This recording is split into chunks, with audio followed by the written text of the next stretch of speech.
simple. There's nothing on it.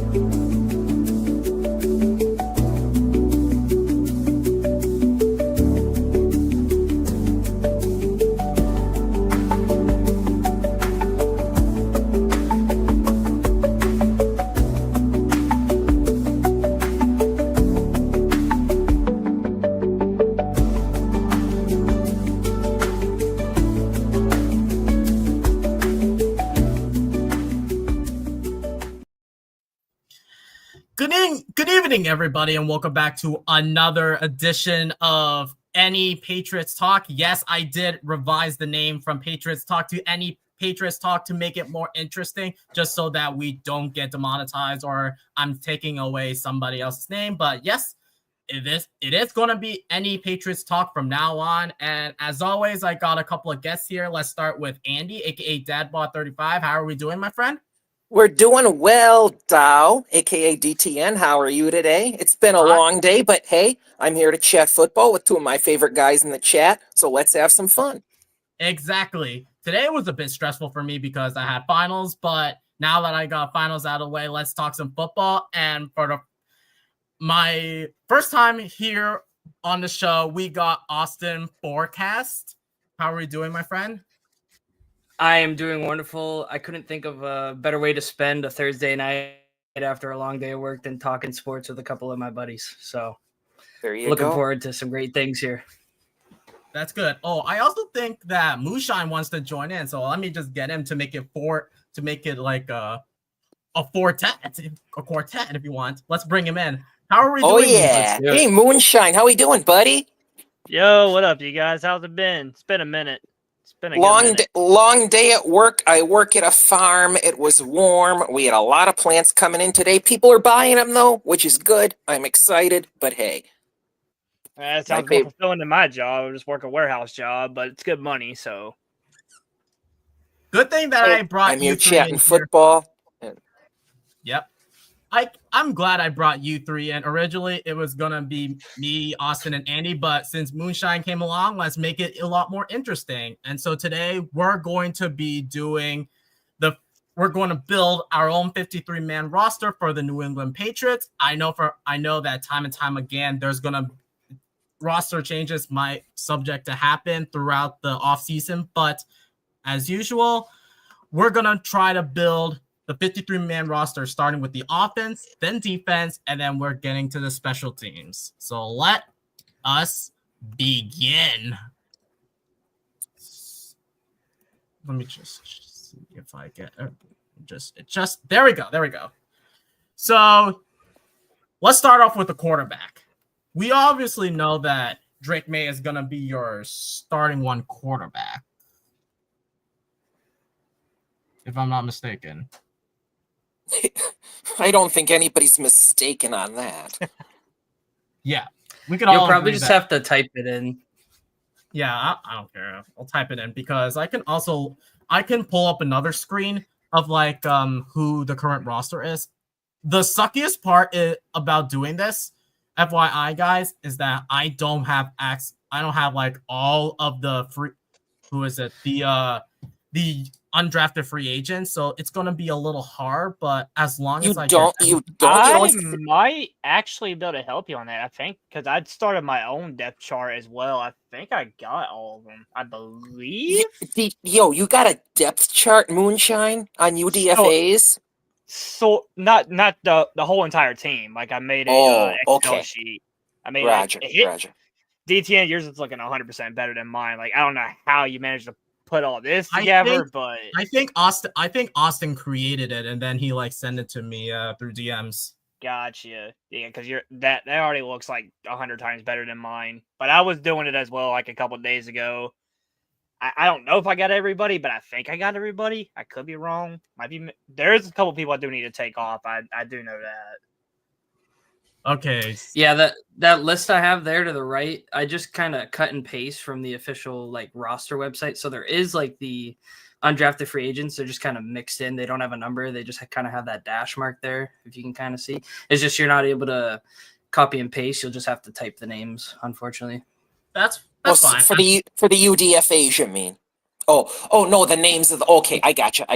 Roger that. Yeah, so I don't have to like Right. scroll down and like get to all of the players because it's gonna be easier if I type it out. So Boom. starting with Right. quarterback, let's cut to the chase with the 53-man roster. So obviously our starter is gonna be Drake May. That's Drake May. Yes, sir. Yeah, 100%. no surprise. Let's hope that he has a great second year season for the young quarterback.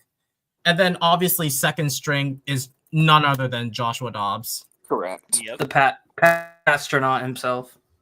The Mhm. who? The pastor. The astronaut. What is that? What?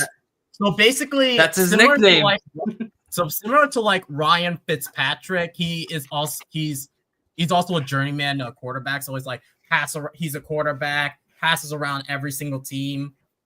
He also has some sort of degree or like worked for NASA or something. Oh, that's at some right, point, I think. NASA. Yeah. Or that, or he like studied at I don't something like that. I don't remember.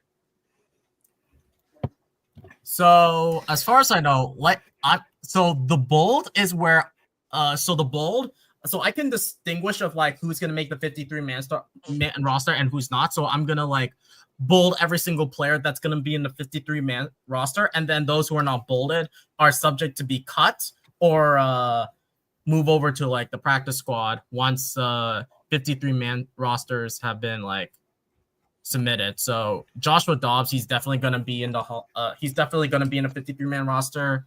There's also another quarterback, right? If I'm not mistaken. Yeah, There Ben. is Ben Woodridge, I think. Yeah. I think that's how you say it. Yeah, that's an interesting one because obviously being a UDFA, I mean, there's no guarantee of him being on the team. I'm a little curious if the Patriots are looking at maybe adding some veteran help there at quarterback just to mentor, just be just there in the room, just experience. From what I've read up on him, he feels like another Joe Milton type, like somebody that is trying to develop and trade for draft capital. Yeah, I think my Okay. coworker said no. Yeah, my coworker said that about him too. Like he could That's my be opinion, anyways. very Joe Milton-esque. Well, not so much Joe Milton's playing style, but a guy we He could gives off that vibe. He gives off that vibe. At least and for float for us. picks. Float for picks a year later. Yeah. So do you guys think that he might make the 53-man roster, or do you think he might get cut and maybe like be in the practice squad? So like just in case if Drake May goes down, which I don't wish upon injury on him, or Joshua Dobbs, we could always have like a quarterback 3, but there's gonna be it's in the best interests of the team, I would say, to carry a third quarterback, but I would not give him the benefit of the doubt now. Like Austin said, we could still bring in. I mean, I would have hoped Joe Flacco, but I digress. He's with the Browns now. We could still bring in another veteran to help out the sophomore quarterback in Drake May. And it's really going to depend on his training camp and how he does there. Him in training camp is really going to show it if he can even make this roster or not. Because we got a lot of other people we got to go through. Training camp is going to be so fun this year. Oh, it's going to be fun. Same with mandatory minicamp. But obviously, training camp is where the fun begins, which lead us to the preseason games. I'm excited for like what the schedule is going to look like next Wednesday. So we're on the vote of like him being in a 53-man roster or not? I'm on a maybe right now. I would say I'm on a as maybe. of today, yeah, it's probably a maybe. Okay, so like for now, let's just put him in the 53-man roster for now, just in case. So for running back, so your starter is definitely going to be Ramondre. It's going to have to be Ramondre Stevenson. It's going to have to be Mondre Stevenson. Yep. 100%. And then your third down back. Your third down back's going to be Henderson. Yeah, I don't really see Beyond Henderson. And then second string behind running back behind Stevenson could be Antonio Gibson. Correct. That's what I'm thinking. Yeah, I'd say behind him would be Trayvon Henderson, like a little 1-2 combo there. Yeah. Okay.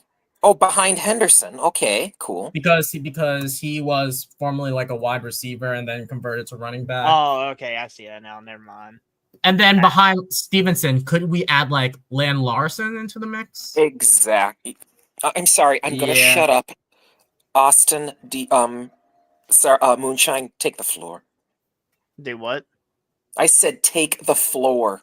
For what? Oh, for the next running. Larison, Lamb Larison. I think that's how you say his name. Yeah. Dude, you have no idea how badly I want him to make this roster. I So- want him to make this roster so bad.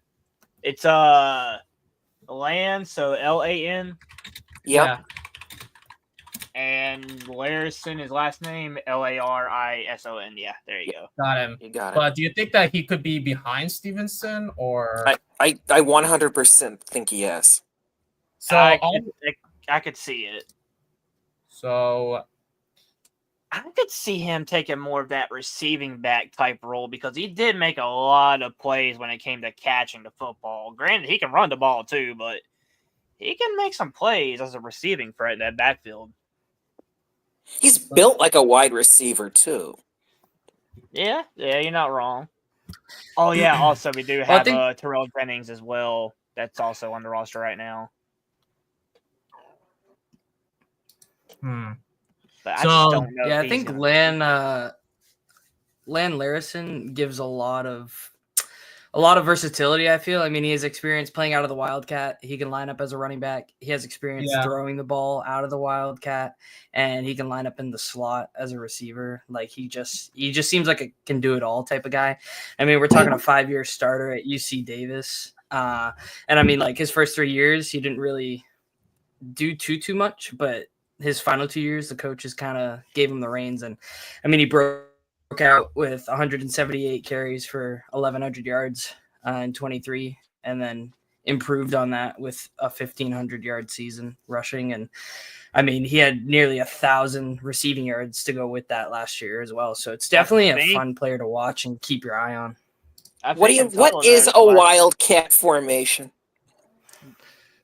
It's essentially where a running back or a wide receiver takes the role of the quarterback, and the quarterback lines up like out wide in the X position or just somewhere else in the formation. You don't even really need a quarterback on the field. So it's essentially wild card. Yeah. Okay. Yeah, I gotcha. It's essentially the kind of formation where it's a bunch of gadget plays. It's essentially what it is. And the best way I can explain it. And where'd you find the Lan Larison stats, Austin? Just ESPN. Like they pretty much have everybody listed. ESPN has it. ESPN. Okay, cool. PFF too. I mean, whichever. Yeah, PFF. I got Chisholm's stats on PFF. So yeah, that. Yeah.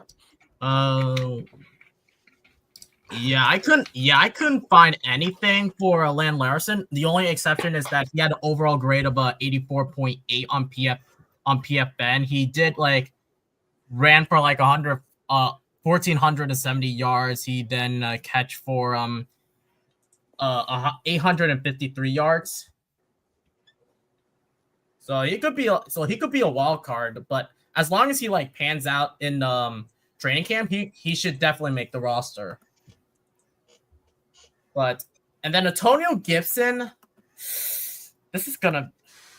Do you think Antonio Gibson make the roster, or do you think he might get caught? I believe he's definitely on the outside looking in. Ditto.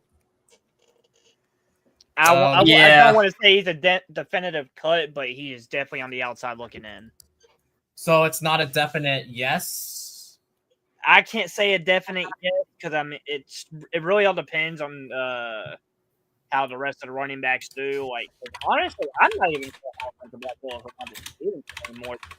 Now, granted, he's got an offensive line now, so he might be doing better with protecting the ball because I have an offensive line to give him openings and stuff. But I'm not even confident on Andre right now, so I don't know. Yeah, what was it? I think 2022 where he had that pretty bad injury, wasn't it? I remember it was one season he had a pretty significant injury, and ever since then he kind of seems a little bad with carrying the ball, just making any sort of plays. He seems to struggle a little bit since that injury. I think it was the later season of 2022. Yeah. Then again, we did give Gibson a 3-year deal. A 3-year deal, if I'm not mistaken. Yeah, it's like a I'll be 3-year, 11.5 million. So if we did cut him, it's really not costing us much. And if we did need to cut someone, I mean, definitely what Sergeant Moonshine said, he's kind of on the outside looking in. Ramondre, Yeah. where we kind of gave him that huge extension last offseason. Oh, yeah, I So- forgot about the extension. That's right. Yeah. So I Shoot. could That's also, where it's like we're kind of forced to keep Stevenson. Not that that's a bad thing. Like I have No. very high hopes for Stevenson. so I do I too. could, But I'm just Gibson- worried. so I could add Mhm. another thing. So like if there's anybody who's like on the outside looking in, I could actually like italic the player so that he's gonna get cut, but possibly make the practice squad at least. Could that be a possibility, or we gotta have to wait it out and see like how training camp goes? Because the running back room looks a little more like competitive than what it looked last time. Much. Well, I'll italicize him. just in case. Italicize it. Go do it up. Okay, so for running back, I think we're just gonna need one. No, for one fullback, we're definitely gonna need one fullback of them. So currently in the fullback position, we got who is it? Brock Lamp out of and then we got who's the other CJ Dupree, I think he's like a CJ tight end, Dup- but he can kind of CJ Dupree's a tight end. Oh bollocks. Yeah. He's a tight end. I know there was two full. Hang on. I know we got Dwayne Martin Yep. out of Louisville. Yeah. I just seen it. Oh, So with Dwayne Martin, so between Dwayne Martin and Brock Lamb, who do you guys think could possibly be a starter? These are the Considering only that I think two Brock players I Lamb really know takes much it. about. I think Lampy has definitely has the more of the edge to being a starter than Martin. Mm-hmm. Okay, so I think that we are like in an agreement that Brock Lamb might be our only fullback, unless we might need to look into like another fullback just in case. But then again, even though Josh McDaniels loved to utilize his fullbacks, well, we shall see in I don't packages. see us keeping. I don't see us keeping two. I really don't. Especially with the tight end room that we have right now, we can easily move one of them. To the Oh, fullback yeah, if if you could- absolutely needed. So I Mm. just don't. I don't see it. Oh no. Like you can move like Jaheim Bell to fullback if that's a possibility, but then Yeah. again Yeah. In theory, yeah.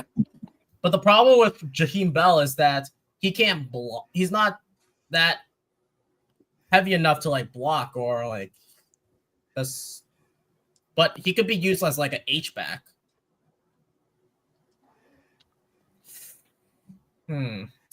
But I think that's for right now. Let's just put Brock Lamp as a starter because we have no idea what Jaheim Bell's gonna be doing. So your wide receiver X is definitely Stephon Diggs, right? Correct. There can't be no discussion with that. Of course, it's Stephon Diggs. For the For the Z, I'd say Demario Douglas.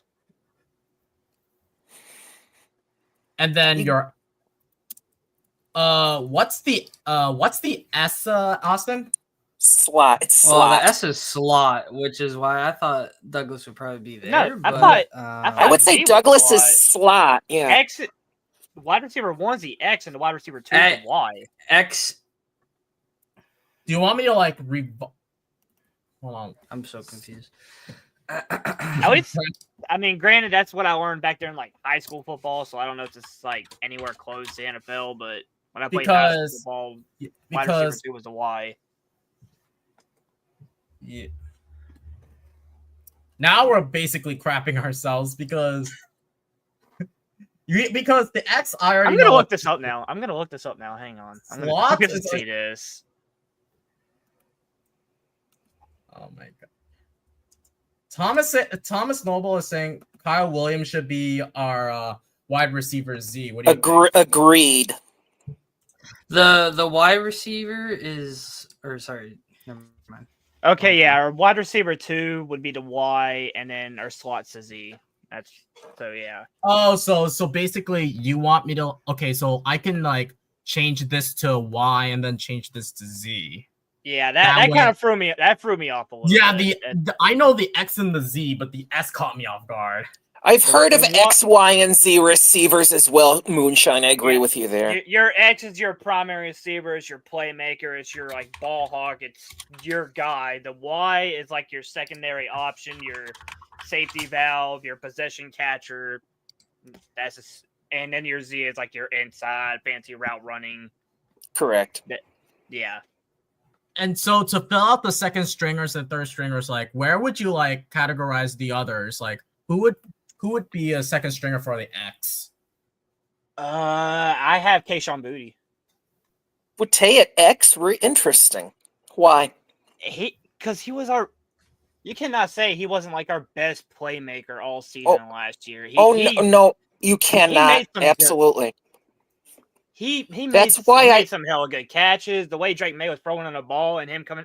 Granted, he didn't get a lot of chances because Drake May was always hurried at the time. But I think if he now actually has the time to sit in the pocket and give Kayshawn Booty a little bit to get open, he can definitely get a ball into him. Now, the problem with Kayshawn Booty is actually making the catch. He does have a tendency to just like lose the concentration drop or concentration catch. He's so inconsistent. So but I do believe he does have potential. I really do. I do believe Boutte is a keeper 100%. Cutting him is would be beyond stupid.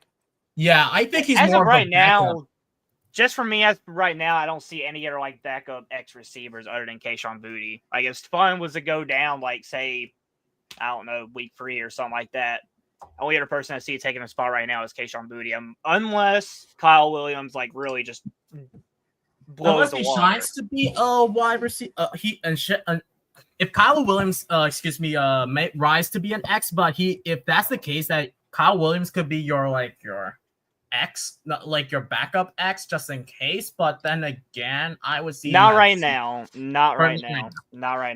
Definitely not. Probably not in his first season. Maybe in season 2 if he does good this season. But right now, I'd keep him at the Y. Okay, so for Y, wait, you say keep Kayshawn Booty at Y or X? X. Kayshawn Booty at X. Kyle Williams at Y. Okay, so who is your second string backup for Y? For me, I have Kendrick Bourne listed. Okay. Kendrick Bourne. He's getting older. He's your veteran guy. He's not going to be the guy that's going to be able to make good plays, but he can be there as a security blanket for Drake May. I do believe he does have some game in him where he can get a good game ball if need be, or get a good first down if need be. Definitely not the playmaker that he might have once been if Mac Jones had excelled more, if we built a team around him. But I can see him being a good secondary option. Like if your X is covered, that would be Stephon, Kayshawn Booty, or Demario Douglas is just covered all around on the inside. If he's out there on the boundary, I can see him getting that toe sliding, that good first down if you really need it. He's that security blanket for me. He's a good veteran, solid player. That's my case on him. Yeah, he is a McDaniels guy. So let's just forget about the notion of cutting guys right now. We're just talking about the 53-man roster. So yes, in that case, I think Kendrick Bourne could be definitely he's definitely serviceable. Definitely serviceable as a backup Y receiver. So what does this mean for Mac Hollins? Because oh geez, I forgot about him. Oof. I just think Hollins is cut, honestly. Cut him? You think he's cut? Interesting. His contract I honestly would say so as well. He came in on a $4 million deal. We've gotten he's cheap as shit. It's good. It's going to depend on how training camp goes to see how some of these receivers training play camp out. is going to be a factor. If not just training camp, some but of these also rookie guys, if some of these rookie guys can really start showing out, or some of our year 2 guys like Jalen Polk, Javon Baker, I do see being a cut. I'm sorry, Jalen Baker's a cut, but we'll get to him when we get to him. Jalen, like your year 2 guys, Jalen Polk, your undrafted free agents. my personal favorite out of the receiving class, Efton Chisholm. I hope we can see something out of him in the training camp. It's such a crowded room, a lot of young guys, a lot of talent. I don't see Matt Collins really making it unless he shows out, but You see, I don't see it. I know a lot of people don't like it when I say this. I think the no-brain cut is Jalen Polk. Yeah. With he Chisholm just being in the... Go ahead. Wait, go ahead, Andy. No, I was just gonna say the no name cut is Jalen Polk. I mean, the guy. I mean, yes, worst O line in the NFL. Worst O line in the NFL. No prize at coaching. Here's my coworker talking about wide receivers. He loved Jalen Polk coming out of Washington. If we do keep him, I want to see something, a training camp, schmaning camp. If we do keep that kid, I want to see him have 2 solid games in the first, 4 or 5 games. If not, then yeah, we saw what he was last year. So Dwayne hold on. In go ahead. Tyquan Thornton 2.0. Oh, 100%. Yeah. I'm gonna ask Dwayne a question because he's in the chat. What are your thoughts on Matt Collins, considering that he was with the Buffalo Bills? Like, where would you put Matt Collins being in the mix? We would love to get your feedback, especially that he did play for your Bills. So we'll get back to Matt Collins, but let's just fill out the rest of the list and then we'll get back to Matt Collins. For Z, Efton Chisholm. Efton Chisholm? Okay. Correct. And then Jalen Polk will be your X or Z? No, Javon Baker. For Jalen Yeah, I see him third string Y, honestly. Maybe Z, but I'd say Y. I'm gonna okay. Let me bring on DF for a second because he could give us an answer for the Matt Collins. Let me just bring him in for a second. Hello, Dwayne. Just come in for a second to talk Matt Collins because I saw you want to talk about the subject. Matt Collins was just like Gabe Davis was a product of Josh Allen and just some of the amazing throws he had. Matt Collins is going to be a backup X for you guys. I'm not sure where he would sit before or after Kayshawn. How many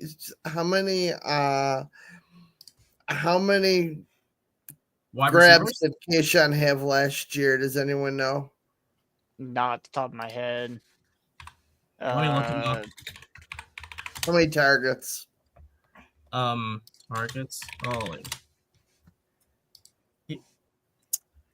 I got total, but I don't have specifically 2024, so I have to He had 68 targets last year for nearly 600 yards and 3 touchdowns.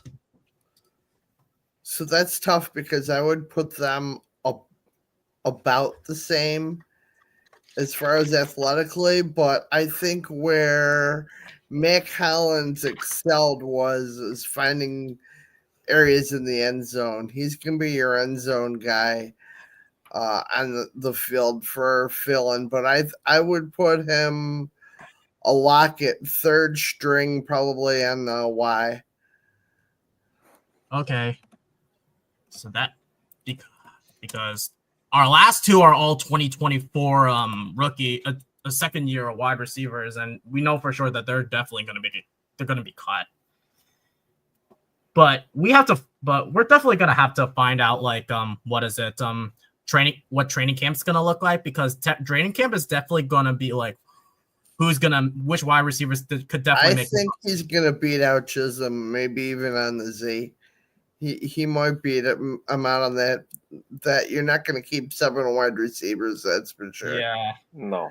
So he's going to win a position. I'd be surprised you if guys. 6. Wait, I would maybe even put him ahead of Chisholm. Matt Collins? Yeah. Okay, so if that's the case, because we haven't seen anything from Chisholm yet, and we've seen something from Matt Collins. And I don't think you're going to, and you know what you're getting out of Matt Collins. And I could see you guys rolling with 6 wide receivers. But at that note, I'm going to get out of here and let you guys talk. Thank you so much, Dwayne, as always. And I'm always here for it. You're welcome. Thank you. So back to the second year wide receivers. Jay, what are your thoughts of like Jalen Polk and Javon Baker? I was a huge Baker guy headed into last season. Yeah, until he didn't prove it in the training camp. And yeah, he didn't prove it in training camp, and as such, he didn't play. But we are talking Mayo and AVP. Yeah. They're like, the Belichick school of thought, player makes one mistake, he's in the doghouse the rest of the season. Vrabel, oh boy, to be fair, like Dwayne said, carrying 7 wide receivers is not going to happen. Yeah. I could see it potentially happening. 7? The only reason I say is, well, so Anthony Padilla here in the chat makes a good point because Matt Collins can contribute on special teams. So correct. I could see even if Matt Collins carves out a full-time special teams role and then just comes in on select red zone, packages, then I could see, Matt Collins moving to special teams, and then that opens up a role for, a Jalen Polk or Javon. Do you know what another thing about Matt Collins that I forgot? When he was with Las Vegas, he had a great season with Josh McDaniels. Yes, he did. One season. He had like 800 yards, if I'm not mistaken, and then he balled out in special teams. I think Jeremy Springer, our special teams coach, will definitely utilize him in certain aspects. I love Jeremy Springer. So I could see him being like our returner for us if like Marcus Jones if Marcus Jones goes down, but we'll find out. Well, Matt Collins is more of like a gunner or something like that. I don't think he's returning punts, to be honest. Okay. Thank you, Dwayne, because he said that no, he's not a returner. Thank you for the information, but yeah, he's great as a gunner. So maybe him and Brandon Schooler could be like, yeah, but we got to get back into like where we would categorize Jalen Polk and Javon Baker. We could do an entire show on wide receivers, and we really could. You 3 all know that. Yeah, But so let's just quickly move on to quickly like where we would categorize them before we move on to tight ends, because I want to like get in callers like at the very end. So like for third string, would you put Baker's probably your X? Okay, Javon Baker at X, Jalen Baker at X, Polk at Y. Yeah. And Chisholm, I'm a big Chisholm guy. Yeah. I'd put him as the second string, but for purposes of now, put him as put him at there. Z or correct. Okay, and then we have John Giles. That we'll exclude him because we haven't seen anything out of him. It's tough. We have John Giles, Jeremiah Webb, and Demir Blankumsey that are all like outside looking in. That's going to be really hard for those 3 guys to make the team, to be honest. Yeah, you are not wrong.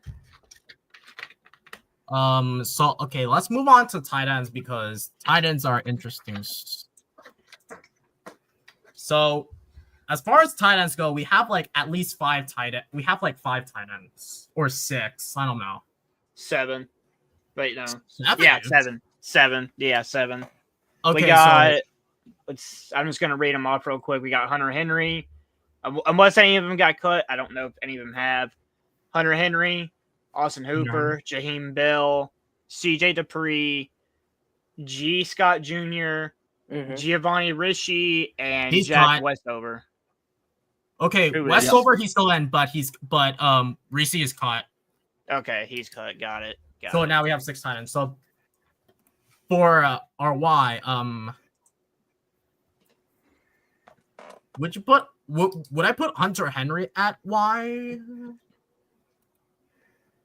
Or I don't know them much in terms of legs. I just know them like tight end I've- 1s and 2s. So tight end Y is more like your inline tight end, and then the F is the one that's kind of like lines up in the slot or out wide or whatnot. Okay. Shoot, I don't know too much other than Hunter Henry and Austin Hooper. I would say probably Austin Hooper is your inline, and you'd have Hunter Henry because definitely Hunter Henry lined up. Yeah, In he the can slot. Hunter Henry's not much of a blocker. He never really has been. Right. so Hunter Henry is more of like your tight end F or tight end Y. What is it? Hunter Henry's your F, and then your Hooper's your Y. Austin. Yeah. And then we have and then where would you categorize Jaheim Bell? F. With Henry, Okay. exactly, absolutely. Mm-hmm. And then C- Deep yeah, and Dupree. then Dupre you'd put after Hooper. Yeah. Dippre. Oh, DPP. I think that right there is a good tight end. And then room on Jack its own. Westover. That's an I haven't- excellent tight end room. I Where wouldn't would say you put? excellent, but it's definitely a solid one. Unless they perform in training camp. Unless they perform. Where would you guys put Jack Westover? Because I haven't seen much tape out of him out of Washington. I could see if I have any notes on him. Hang on. And I then don't where think would you I put G. Scott Jr.? G. Scott Jr. I could see more of your inline tight end, maybe. So maybe like behind Dupree and Hooper, or behind Henry and Bell. I'm reading a little bit of what I have on him. He never really got much involved as a pass catcher from what it looks like. He played 4 years. He in 51 games he got 47 receptions for 393 yards and 4 touchdowns.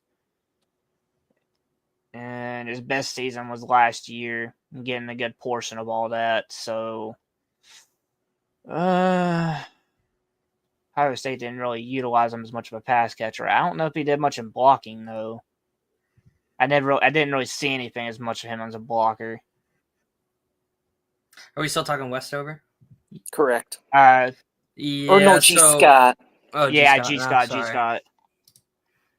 So I got some notes on G. Scott. I don't have any on Because Westover. Westover signed with the Pats off of the Seahawks practice squad and only played 3 games for us, so I definitely He see was him also as, an like, undrafted a cut, free agent out of so- Washington. Yeah. So wait, he's been in the league for a little bit then? No, he was a rookie. Oh, He was a okay, rookie, okay, went okay. undrafted, signed to the Seahawks practice squad, then we elevated him to our 53-man. Last year? Mm-hmm. Okay, so he's had at least 1 year. Yeah, he at only least played in the 3 league. games for us, but yeah, it's his second year now, but I don't really see much of a shot. Yeah, I don't know much about him. I really, as far as Westover, I don't know much about him, but I don't know a whole lot of G. Scott either. I don't know if he's much. Do you want me to just randomly put where I would think the tight ends would go and then just move on to the offensive line rather than just like Yeah, because I mean the 4 that we got right now are the ones I know the most about. Yeah, let's just randomly put where we put them because it's hard to tell because Dupree and Bell, we at least know what they're gonna look like because we haven't seen much out of Westover in Washington, and then G. Scott Jr. he didn't produce as much as I think. I don't have much as far as stats on him. It doesn't really look like they utilize him much in the past, but I mean maybe he was an end liner, maybe he did like the option block going out for a pass. I gotta rewatch his highlights. Yeah, let's move on to left tackle because let's move over to the offensive line. We already know what left tackle is. Just put his name in. We already know who it is. We already know this. Let's just fill out the obvious answers for now. Let's just fill out the obvious answers for now. Yeah. I forgot about Morgan Moses when we were talking about D-line for right tackle. Oh yeah. On Wenu at right guard, yeah. Center is Garrett Bradbury. Yep, and then Bradbury. Left guard's Cole Strange. Yep. At this point, because unless he goes down with the injury, and I don't know anymore. Right. And then I Jared hope Wil- not. Jared Wilson. You Yep. could potentially flip him out to right guard depending on how things go. I'm going to put Marcus Bryant behind Campbell, considering that he did play left tackle out of Missouri across from Armand Yeah, Memby. I agree with Yeah. that totally. Yeah. Would you put CD So behind Cole Strange? Yeah, that's Yes. probably the best spot for him. And then I would put Layden Robinson behind Onwenu, exactly. and then Morgan Moses at this point. Caden Wallace. Yeah. And then last but not least, a bunch of scrubs. Let's not even mention Vidarian Lowe. Why in the wide world of crud is he not cut? Same with That- Devontae Jacobs. It's death. Him That's too. literally- They're waiting it out for training camp to see if these any other guys they got it at UDFAs are going to perform better than him. I mean, granted, they probably could, but they got to see it to know for sure. Okay. But That's going off of what I think best. I mean, I don't know for sure. That's my best guess, but makes the most sense. Is that all of our offensive linemen, or we need anybody else listed? we have Tyrese Robinson. We have Wes Schweitzer. Oh my gosh! Yeah, there's so many- Schweitzer's the guy out of BC. I'm Let not me even just trying cook, to say it. bro. I can't say his He's name cooked. either. Brandon Say Brown that. Scott. So I don't want it. I'm just gonna say numbers. I'm just gonna say the number because I'm not gonna even mention his name. 75. That's the guy who killed Drake May, and then this guy. I'm not gonna even. I haven't seen anything much out of him. No. Yeah. At this point, your third stringers, they're more like gonna be cut. They're just Probably. bodies at this point. You're gonna carry Jared Wilson down. Put him in bold. Okay. Brian. So You're gonna carry Robinson. You're gonna carry Wallace. okay. And Bryant. Correct. City So is an Probably that unknown. whole second string, honestly. You're probably gonna carry I Sell wouldn't do- too. I don't know if Maybe. he would carry so. So I what does don't that mean for know. the wide receivers? What does that mean for the wide? Oh, we'll get back into it. Yeah. But I'm just filling out bodies at this point, and then we'll get back to like where we would categorize them, and then we got one. Oh my! Give me a break. Don't even put, bro. Oh no. No, like Don't even put that Oh, name. No, bro. Dow. Just don't. You might. That is a 4-letter word. Low is a 4-letter word. I'm just gonna honestly put the be number. surprised I'm if just he gonna makes put the roster. number at this point. I don't care anymore. I just don't Just see at this how point, to let's offer it. not move on to the defense. I'm sick and tired of the O line. This is where some of the upgrades are really at. Okay, let's start with the defense. Your nose tackle is. So here are all the defensive. Kyrus Tonga. Kyris. Kai. I got Or it. Chris Tonga. Yeah. I don't It's know. Kyris or Kyris Tonga. Yep. It doesn't matter how we pronounce it. It's just long we have bodies. And then DT, we have Milton Milton Williams. Milton and Williams. Yep. Barmore, probably. Correct.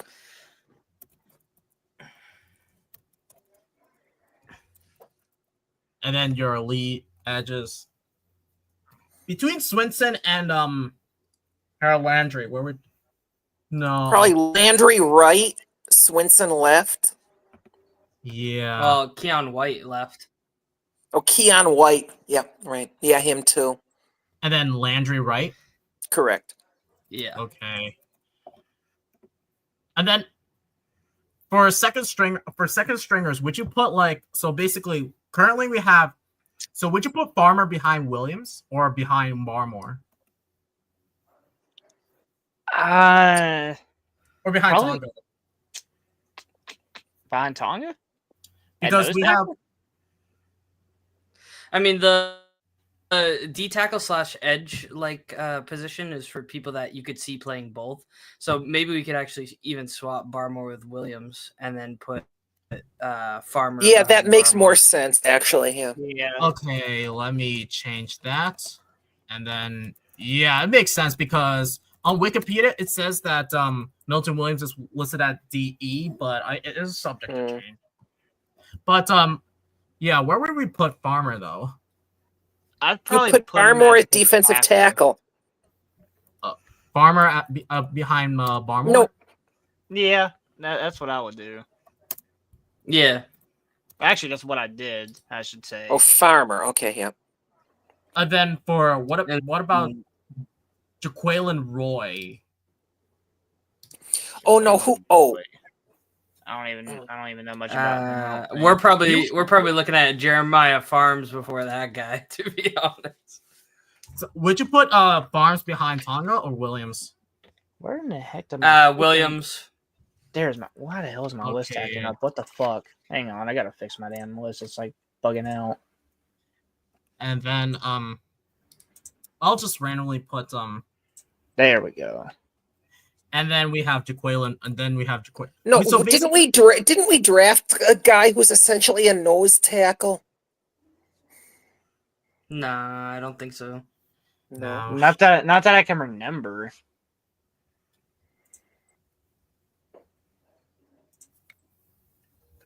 This is so dude, I mean, like our whole D line outside of Tonga is pretty capable of playing anywhere across that front. I feel. Yeah, So, correct.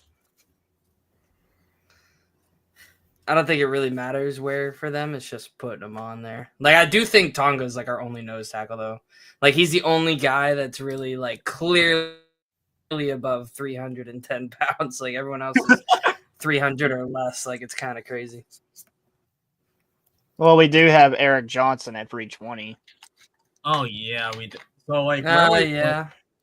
So for third strings, here's what I'm gonna do. I'm just so we don't like stress it out. So we have Jaquelin Roy, who was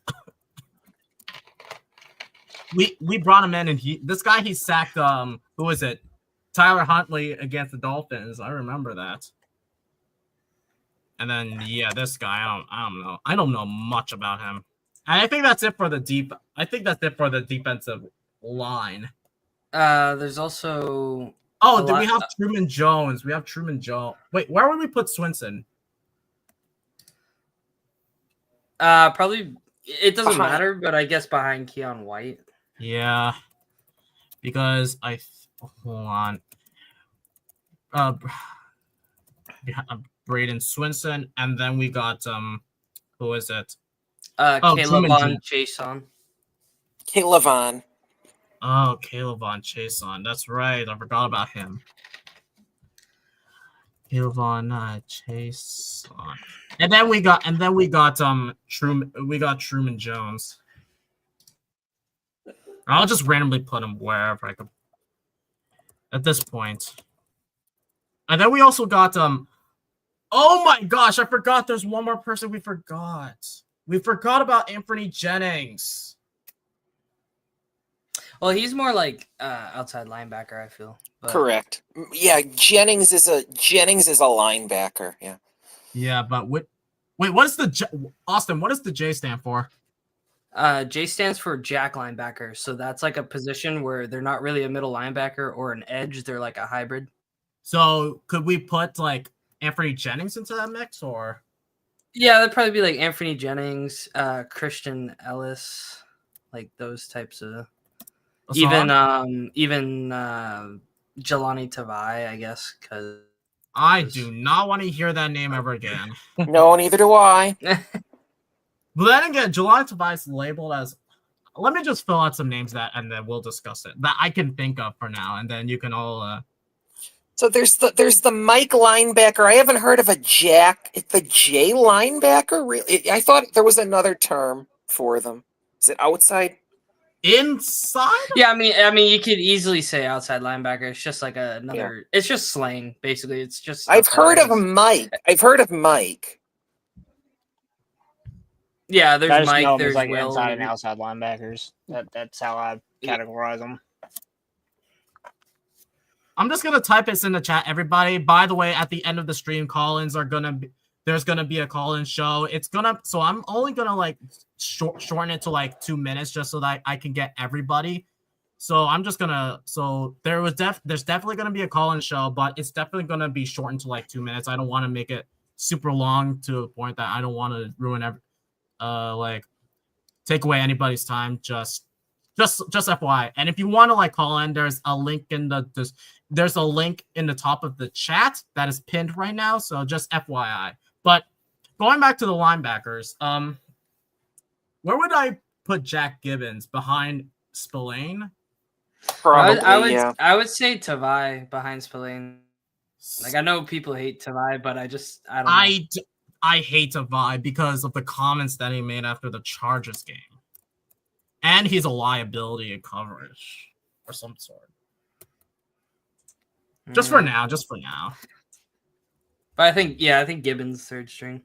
And then we also have Monty. Like I feel like Tavai has a better chance of making it than Gibbons, to be fair. But why? Gibbons coming off an injury. Tavai still had a very solid season, even if he did, rub fans the wrong way. Like, if the production's there, I don't know. That is no.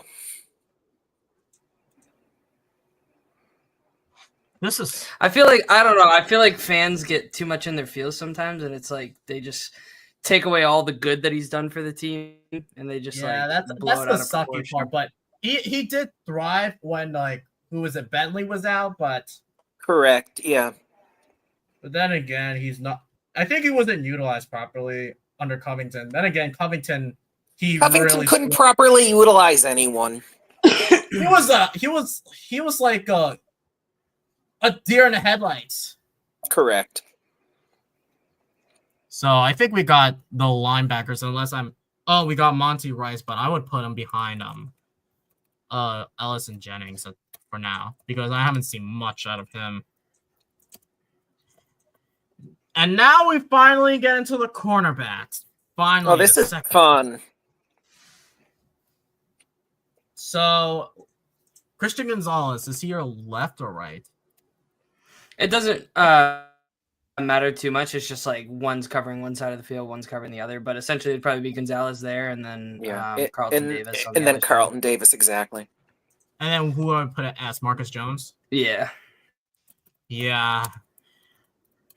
Let's just hope he stays healthy. That's one where it's like it's in constant discussion where you have some media outlets that are, still in love with Marcus Jones, and then you have some that are saying that, he's not a fit in Vrabel's system. And I almost wonder if that's to be Kobe honest, Minor fills that role, maybe. We'll find out, but let's move on. I know. I think Alex Austin is behind Christian Gonzalez at this point. Mm-hmm. Yep. Where would you put Isaiah Bolden? Behind Davis, probably. Okay. We also have Marcellus Dials, but he's more of like a gunner at this point. Marcellus Dial we could use him as a gunner. Yeah, so we'll save him for later. Because we have Miles Battle.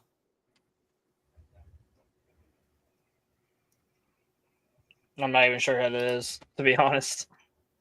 So he signed with the Kansas City Chiefs as a UDFA, and then we signed him off then we cut him, and then we brought him in. And then he played one game against the Bills. So he's another guy we had last season who was like, say what? Interesting. You want to skip because we have some more bodies at cornerback. We have DJ James, we have Kobe Minor, and then we have Battle. But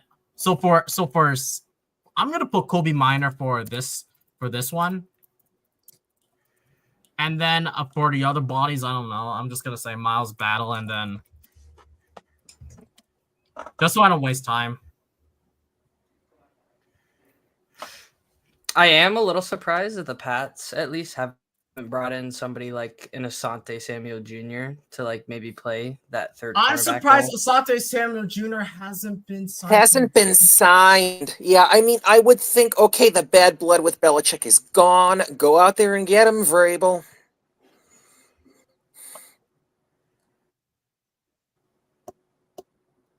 No, we should definitely, and again, my coworkers and I were talking about this. Bringing on another cornerback would not be the worst idea.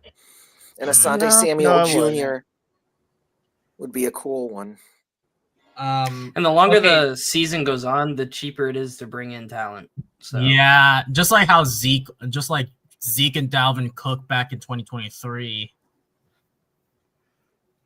But let's move on. Let's continue. We got 3 safeties and strong safeties. At this point, it's definitely at this point. I apologize. I don't know. We got this, and we got Jabril Peppers. Yeah, that's about what I have. And then behind Peppers, I would say Pettis. Greg Woodson. I would definitely Woodson. No, Woodson. Definitely Woodson. Okay, Craig Woodson. And then where would you put Del Pettis? Behind Duggar. Okay. And then what are we going to do with Hawkins? Oh, Jalen Hawkins. I gotta see his. I thought fucking, Hawkins and Pettis both did really well with all the stuff going on with Jabril Peppers off the field and Kyle Duggar's injuries, like having to fill in. So I could definitely see, I don't know, one of the two, maybe both making it, but our safety room is kind of getting full here. Because we got Martin Mapu left, we got Epps left, and then Yeah. Ooh, Marcus. I'd actually put Marcus Epps. Pettis, to be honest. Yeah, put Epps. But yeah, you could make an argument for that, Austin. So I mean, McDaniel's guy. So like, where do you want me to put Epps? Behind Kyle Duggar. Okay, Marcus. Get rid Epps. of Del Pettis. Okay, like just swap them. Yeah. Correct. Yeah. But unless Pettis performs above Marcus S, then again he did have that one sack on Caleb Williams, but that's just the offensive line being horrific in Chicago.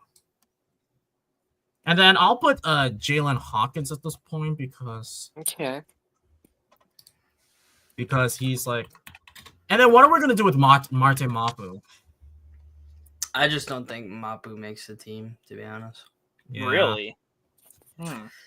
Too many bodies, I feel. I like everybody listed right here more than I like Mapu. And I think the only way Mapu sees the field is if he transitions to middle linebacker and comes in on coverage packages.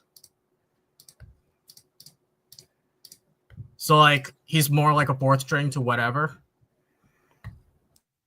at this point because If he's going back as far as 4th string, then he probably won't even make it. Yeah, because he was more of a Belichick pick. But yeah, let's move on to the special teams quickly. So we already have no surprise. Long snapper Julian Ashby. And then punter. Yep. Mm-hmm. Kicker, you're gonna start off with Borregales, and then second is Romo. Gales. I got John Parker Romo. And then for special teamer, it's Brendan Schooler.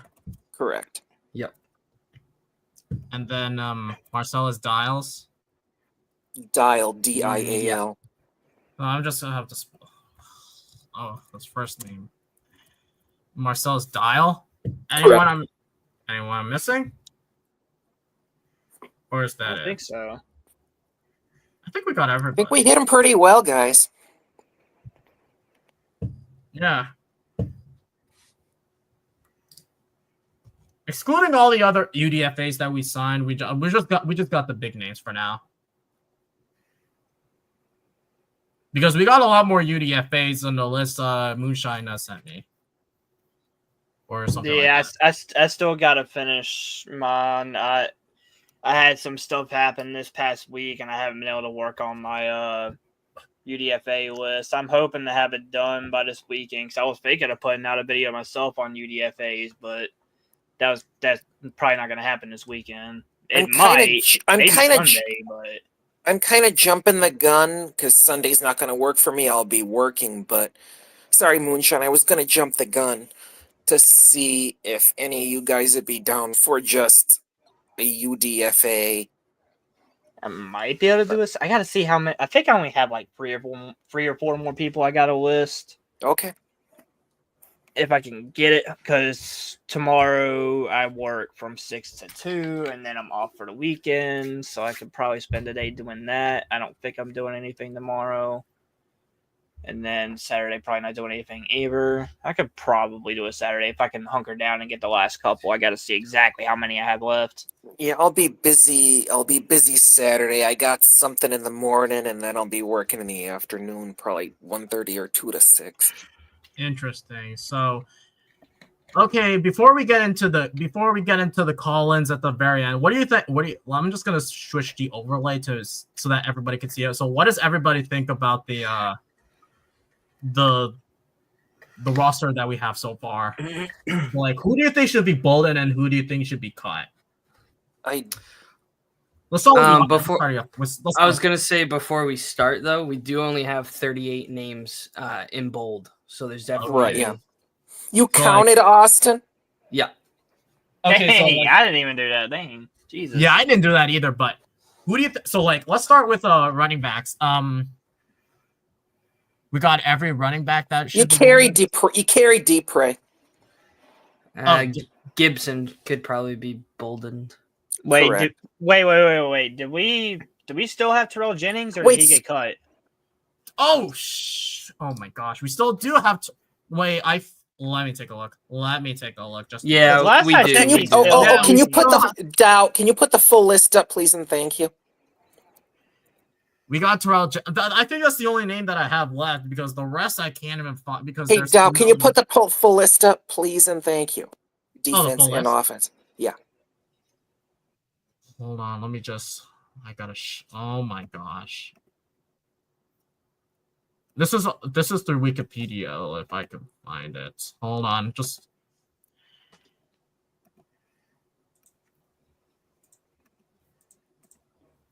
So here's the current roster as far as I'm concerned. No, I was talking about. Oh my gosh, hold on. Let me get the actual Patriots roster. Oh my. I don't think they have anything posted on their official page yet. Yeah, I was gonna say they don't have like the group pictures, but this. Hold on. No, Andy, did you mean you wanted him to expand the Excel sheet to show both the offense, defense, and special teams? Exactly. Yeah, that. Okay. I apologize, but hold on. This. Okay. I don't know what. Hold on. This is. I haven't touched Excel in ages, so forgive me, guys. I haven't touched that. I've never messed with Excel in my life. I did it for the first time like last week to make a little roster depth chart sheet. Oh my god. It's a bit of a mess, but I'm sorry, Andy. I'm trying to like hold on. Let me see if I can do this. No, this is not what I want. Let me just How about this? This? Oh my gosh.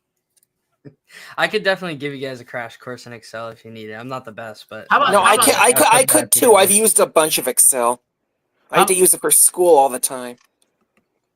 Okay, I was sorry. Okay, hold on. Let me just switch over to this one. Now can you see it? I got it. Hold on, let me switch the overlay just to make it easier. And then now everybody's bolded. Everybody? No, I don't think everybody.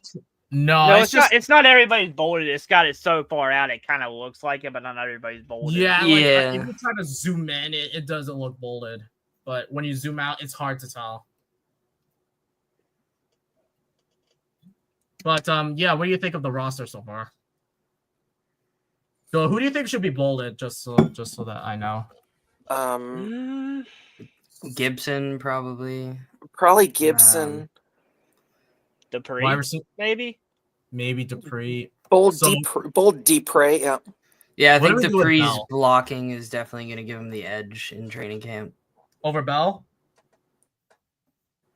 Yeah, I mean, I do see a world if we're that we keep 4 tight ends, Because but McDaniels does like his heavy set at times. Correct. right. So what are we gonna do with wide receiver? Because this is another topic we could discuss at a later time. Well, like would. I said, Mac Hollins could just be a special team. Mac Hollins could be. You're gonna keep Mac. You're gonna keep Mac Hollins. I wouldn't guarantee we keep KB. I'm my 2 cents. What do you guys think? Yeah. Oh my gosh, KB is an interesting. He's really interesting because with KB, he didn't do well without under Matt Patricia and Joe Judge. I think that Patricia was a bad coordinator overall, and then Bill O'Brien. He did have a good season until that injury happened. Yeah, he was doing really well until that injury, but then under AVP, yeah, he was coming back from ACL. You got a bold Swinson. Okay, Bolt Swinson. Bold Well, Swinson. Hold on, You're going to carry Swinson. You're going to carry Austin. Yeah, I know that. I'm just making sure we take care of the offense first, and then we'll get to the defense. Yeah, I think Bourne's kind of wishy-washy too. Like, I feel like Yeah. Jalen Polk could come in and fill that role, even though Polk had a down year. But But that's because of I want to give him the benefit of the doubt. I just feel yeah, it's our more wide on the receiver coaching staff, coaches if were anything. ass. Our wide receiver coaches were asses. That's for sure. Correct. Yeah. And then for the offensive line, You're going to carry Wilson. You're going to carry Robinson. You're probably going to carry just in case. I honestly Ryan, hope not. Huh? I said I honestly hope not. I don't think we need to carry Mm. so. I mean, I feel like Jared Wilson could roll over to guard. If Yeah, I was Cole gonna Strange say. came in. Exactly. He could roll over to right Yeah. guard, though, not left guard. Leighton Robinson is I'm probably. pretty sure we got a bold, UDFA too that kind of played a little bit. Carry into the Robinson. offensive Carry line. Robinson. The problem, I'm not going to get to the UDFAs just because it would be another discussion. I'm Yeah. just going to carry the big names, that's for sure.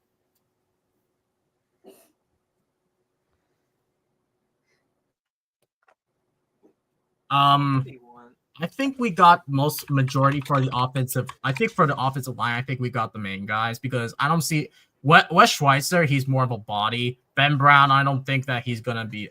Ben Brown, I don't see it. 59, I'm not gonna even bother mentioning his name. He's unobvious. Tyrese Robinson, he's definitely.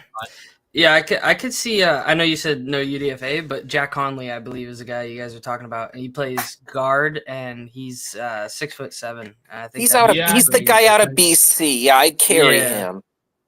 Okay, it's over Schweitzer. Yes. over cities. So Did he play right? Jack Conley. Mm-hmm. But didn't he play right guard? Because I even still, that like left guard, right guard isn't as hard as left tackle. It's or left right tackle, right tackle. Interesting. Okay. But let's move over to the defense. So obviously I agree Swinson should be bolded. I'm just gonna make sure that I bold some names before I forget. So the starters are definitely gonna be on the list. Farmer may be a bold. Farmer and Farms are bold. Yeah, Correct. they're definitely bold. Wait, who? Farmer and Farms both. No. I heard someone else saying another name besides that. No. Or Austin. Bold Austin. No, I was just saying Farmer and Farms, same thing. So No, I said. No, I heard somebody saying Roy, but I think Roy's gonna get caught. yeah, I don't. Yeah, Clevon Chason, he could be I'd bold Chason. Tavai, no. Tavai. No. No. I don't- Maybe? yeah, Ellis. Yeah, Yeah. Correct. Yeah. Just make sure. Austin, can you count how many bold we've had so far, just in case? Oh, Yep, oh, give me a you second. want to count them? I'm not gonna count. That's just too much for me. God. 48. So we have Oh, a little bit more to go. Holy cow. So, you want me to bowl Gibbons, just in case? Or do you think that he needs to prove himself during training camp? Well, we have Wait, we who? have 5 bolds left. So, that's going to have to be on the defense. So, Craig Woodson, 100%. I mean, yeah, Don't forget about I special think- teams. I carry Minor Yeah. just because he's Mr. Irrelevant. Carry Minor. Just in case. Bolden, I think he's going to get cut. I'm sorry. Probably, yeah. Maybe Pettis? Maybe. I could see a world where he. I And could then- see. I could see us carrying Pettis definitely. And then So Epps. 2 more. Yeah, And you bolded it. You had Epps already, didn't you? No, I don't have him You- Bolden. You didn't. Oh, I thought because I talked about. Okay, so 1 more guy. Or maybe Dials because he's not bold because he's another. Oh yeah, bold Dial. So that means Epsic might be cut. But these are just projections. These are just our predictions. Everything are subject to change. Yeah, 100%. So, Chad, what do you think of the roster? Since all 4 of us have I'm having a massive brain burn. So all four of us have our own thoughts of what the 53-man roster is going to look like. But what does the chat think? What are your thoughts, chat?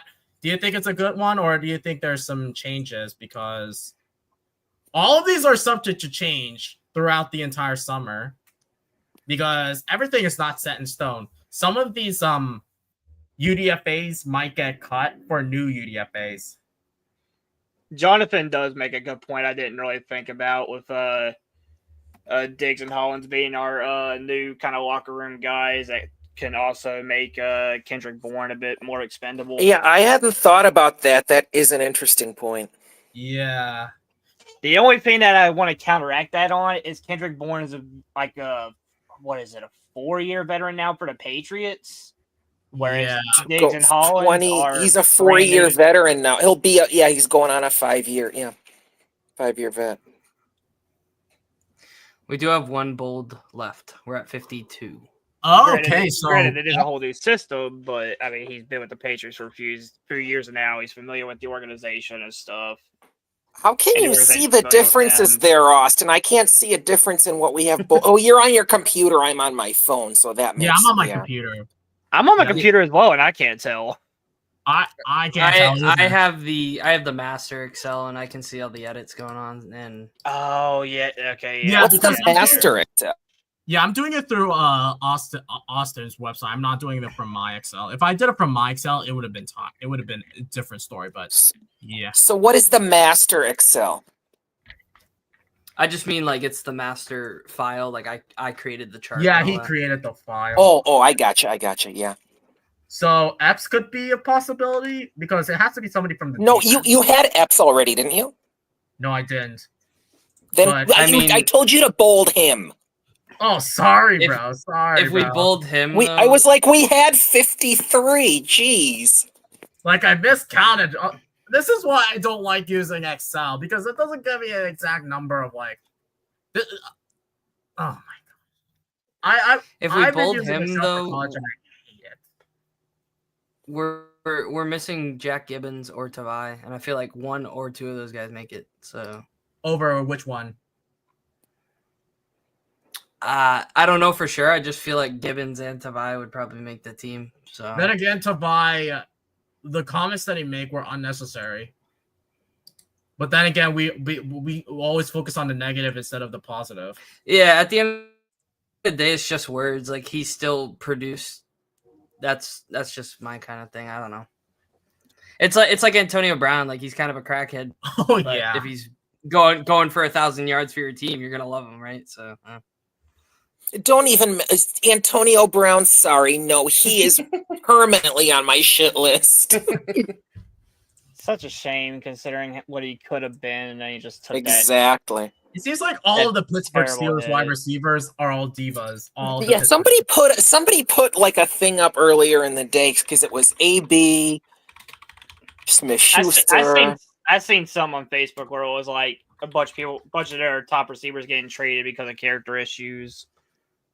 So, I think Chris. Okay, let me just say hi to Chris. So Chris, just to let you know, we're doing the 53-man roster, and at the end of the show, like once we make sure that we have everybody bolded, so let me just before we get into the call-in show at the very end. So this is how I distinguish it. Everyone who is bolded will make the 53-man roster.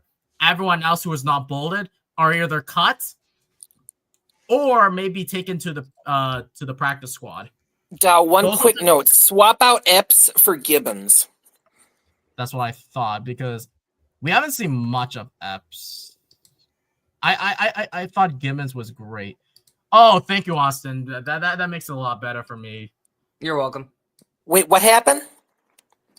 He's bolt. Austin is bolt. Is like Oh, highlighted. yeah. Oh, the green. Okay. I forgot you could do that. Yeah, I'm so dumb. I didn't think about it.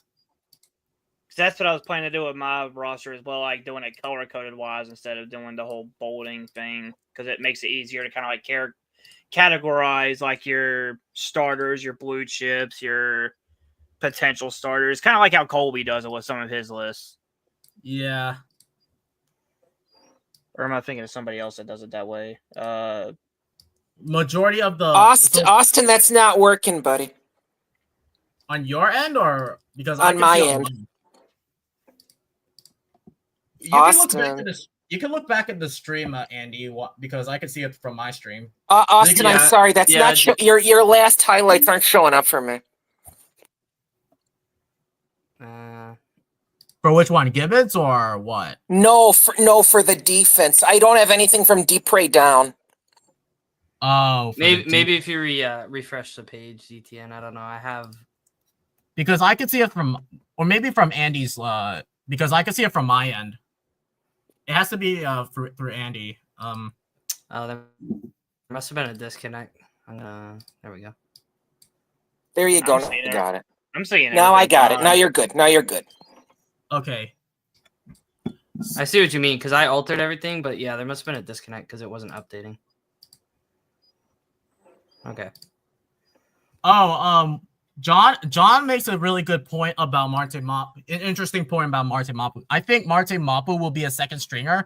I think he will battle with Craig Woodson or Marcus S for the safety, simply because Covington didn't know how to use him and Belichick doghouses him. Yes. Yep. Exactly. Yeah. I wonder how Terrell Williams and Mike Vrabel are going to use him. So what do you think, guys? We're going to have to take calls soon because obviously things are getting on the late side. But are we going to have to do this again? Maybe at We'll least have to one do this more. again. We should do this like every month because things are subject to change. Exactly. Like guys could be wait until like training camp starts after like the first day or two. Heard. Like actually seeing the battles, seeing like people actually being out there making plays, see who's doing good, read the reports, and then we can make our decisions then again. Because we'll actually get to find out about how these players do on this team. Then again, we could focus on certain positions that are like extremely like crowded, like wide receiver, maybe defense, and just wide receiver and defense. Yeah, wide receiver. Because we already and possibly running back just in case, because we want to see like a competition now that Larry Larson is in the mix.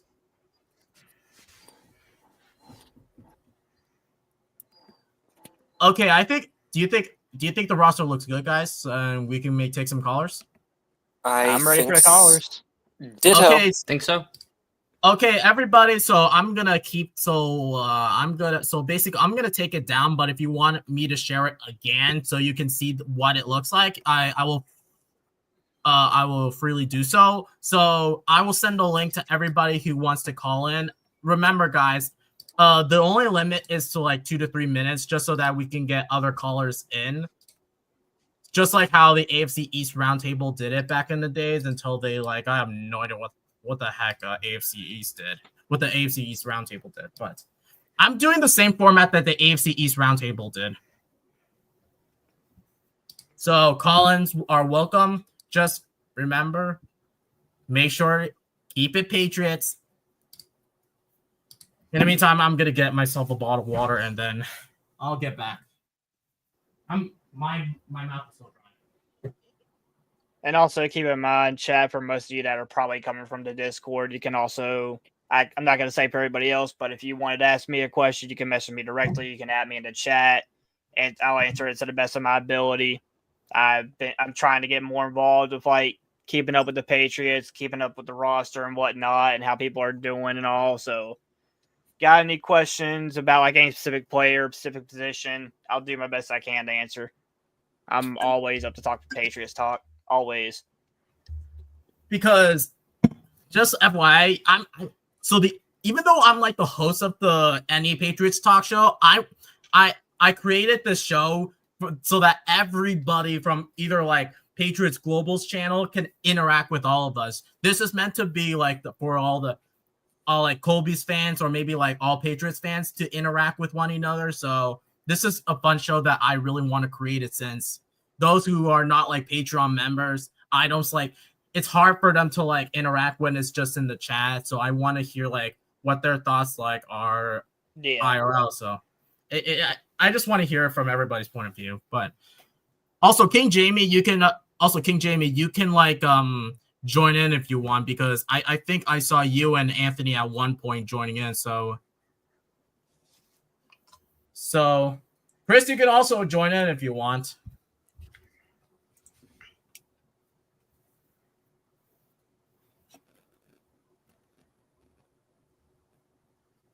But yeah, what is everybody thoughts of?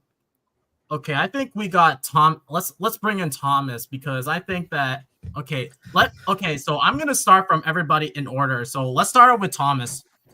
How are we doing, Thomas? Doing great. Thank you for having me here.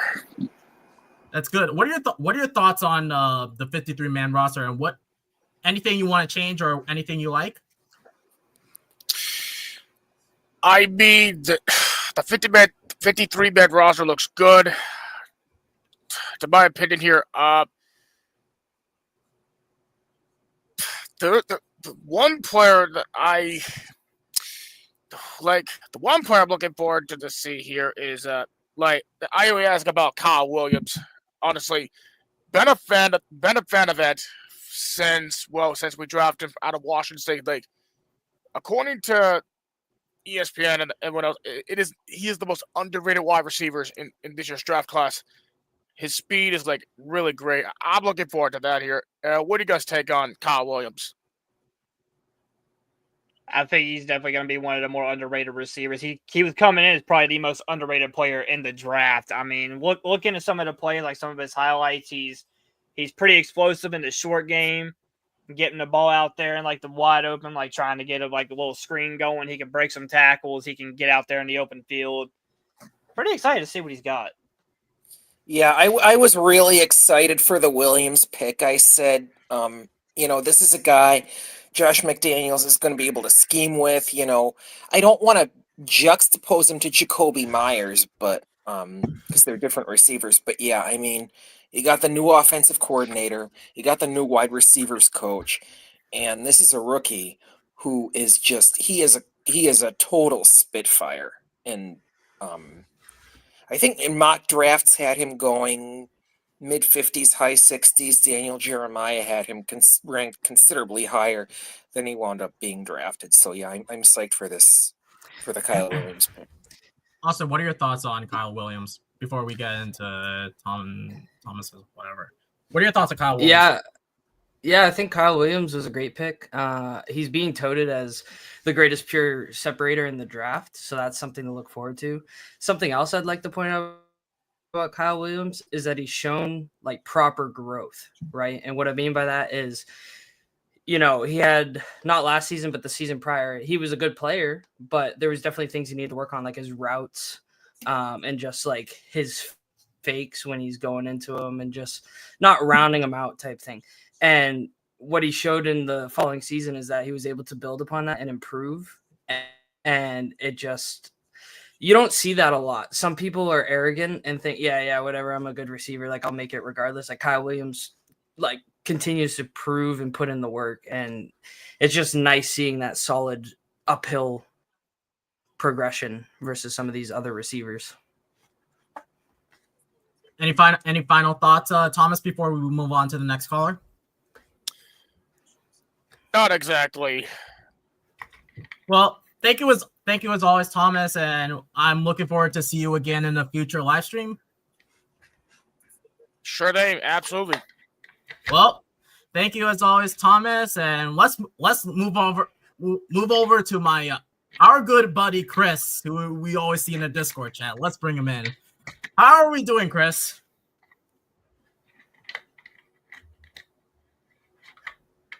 Chris?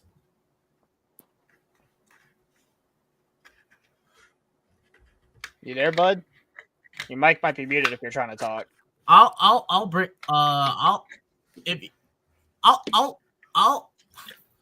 If Chris's mic is, I'm gonna let Jamie take over, and then I'll bring back we'll come Chris. back to him.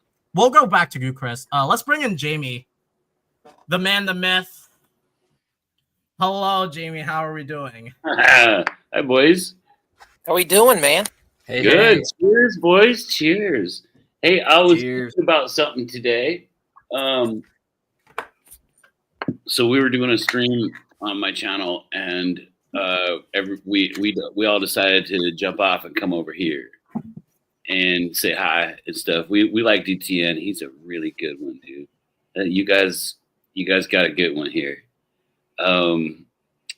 So I was thinking about how so many years I saw the Patriots just owning everyone. You guys are champions, but you're also having to go through some sad years these last few. And my life was kind of like reversed because the Chiefs were only mediocre at best. And then only in the last 7 years, literally just 7 years, we've been able to feel what you guys felt, right? I mean, it took about 4 years for me to quit being in shock. And then these last 3 years, I was just like, wow, I can just trust my GM and my coaches. And so I was thinking about that, and I was thinking about how Mike Vrabel used to work with KC, and we love him. And you guys are super lucky because I think you got something big here. I think Vrabel is the best coach other than Andy Reid right now. And I'm sorry, I didn't mean to cut over you. No, I 100% agree with you. I watch some Good Morning Football every morning before I go to work. And yes, I learn a lot from it. It's a great show. But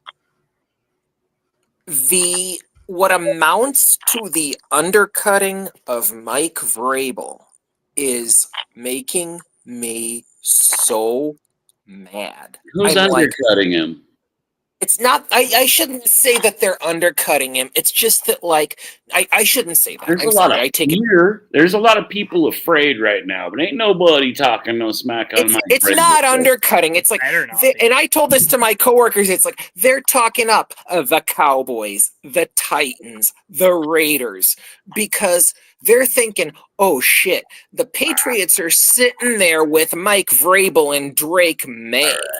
They don't want to make Football Nation out there afraid New England's going to make a comeback within 2 Why years. not make a comeback? How much fun would that be for you, right? We'd be what? I don't know about you guys, but I'd be thrilled. I'm telling you what, dude. I think it would be pretty neat to watch because I would like to see you guys come up and then stumble against the Chiefs a couple times, just so you know how it felt. Because We'll see. You guys whooped our butts, for like 20 I know. years, man. Oh, we all know, but no, I'm sorry. I take the undercutting part back, but now that I think about it, it's, oh yeah, they're not talking about the Pats because they're afraid of them. Oh yeah, they are. That's the only but- reason you're saying it, dude. They're yeah, fucking yeah. terrified. I wouldn't that even. Vrabel is gonna change something, and you guys are all of a sudden gonna be back on top. Everybody's I except jumped. for me. I jumped out of my skin Don't when fall for I that heard- stuff. when I heard Vrabel was our head coach, because I was at work last year and I work Christmas trees, and one of the guys was from Chicago, and I said, I want Mike Vrabel. Yeah, He says, mark my words, he's going to the Bears. right. They said he was going to go to the Jets. They said he was going to go everywhere. I said, if Andy Reid retires right now, I want Mike Vrabel. I'll take him back in a heartbeat. All the So you Chiefs take fans- Vrabel over Harbaugh. Yeah, dude. Nobody wants a Harbaugh. Harbaugh's get Yeah. owned. You're right. You're I right. mean, Harbaugh's get owned. They're great, and when Andy Reid's gone, Vrabel's gonna have a hard freaking time with the Harbaugh boys. You know what I'm saying? Oh yeah. The Harbaughs, they know some football, bro. If it wasn't for Andy Reid, they would be running all of the AFC right now. There's no doubt in my mind. And so when Vrabel has to butt heads with the Harbaughs and there's no Andy Reid to do what he does, yeah, it's gonna be some brawls, brother. Oh yeah. Oh yeah. It's gonna be some brawls. Big time, honestly I gotta tell you guys, man, as a fellow that's just learning how to do this, man, there's absolutely no disrespect. I never hated the Patriots for it. My oldest son is a Patriots fan. He's 22 now, and he had all of his life growing up watching his team beat Dad's team. You know what I'm saying? Go. Right on. Like Homer on Bart. But at the same time, respect though, because I saw some quality stuff. I enjoyed it. I like football. I'm a big football fan. It's driving me crazy that the NFL is not still going on. I know, right? Well, we're all big football guys here too. And King Jamie, hats off to you and your Kansas City Chiefs, man. Yeah, man, you it's guys been fun, dude. Like I said, it was shocking for like 4 years. I didn't believe it. But after this last year, this is 7 years that we have gone to the AFC Championship. 7. I never thought we'd ever get one in my lifetime, bro. I know, yeah. You guys have been to every AFC Championship game since Patrick Mahomes since started. Brady and Edelman whooped your ass in 1819. 1819. Yeah. 2018. Right. I didn't mean. I got you, bro. But I got you. 1819 was funny. Oh yeah. The way I saw. I know. I was just playing around, brother. I was just playing around. Play on words. It's fun. Super like it. fun, man. But yeah, I mean, much respect to the way that Brady had just the ability to. So he was the genius, man. He just took less money and said, "Fuck it, let's get me a good line." Exactly. And I want this big fella over here. And I want that big fella over there. And I want this fast guy right here to run across the middle every time. Yep. I mean, it was genius. And the Chiefs just kept hard-nosing it and trying to play fair and stuff. And so I hear it just like you guys heard it with all the bullshit cheating crap. But I don't see it, you know. I don't that's if it's a referee thing, I think you got to learn how to beat the refs because I think they play fantasy football. So if you know how to beat the refs and the other team, gosh, man, maybe you make the playoff a whole bunch of times. There you go. You know, and these guys that go, oh, I want to tank to get a rookie in the draft. If you think one fancy rookie is going to change your team, right, you're up in the night. It takes a coaching team and a good GM. Correct. And I mean, because the we way had Vrabel, dude, the way Vrabel cleaned out all the old Belichick guys. Wow. that's the deep clean I've wanted to see for 2 years. And if I'm not mistaken, all four of us right here, and maybe you too, Jamie, are Drake May guys. And Dude, I we like saw Drake. He's got some flashes of greatness. I mean, he had a hard time his first year, but you threw him right to the fucking wolves. bingo. And I mean he made do with what he had. Worst O line in the league, close to the worst wide receiver core in the league, and his coaching staff couldn't find their way out of a fucking paper bag. Oh yeah, with a hammer, a wet paper With bag. a hammer, exactly. If And the now, paper bag was wet and they had a hammer, they couldn't get out right, of they that. couldn't exactly. And now you've got Mike Vrabel, you've got Josh McDaniels, you've got oh gosh, I'm brain farting on his name again. Doug Marrone, on the O line. I do like him. I I'm a big line fan and I'm a big defensive guy fan.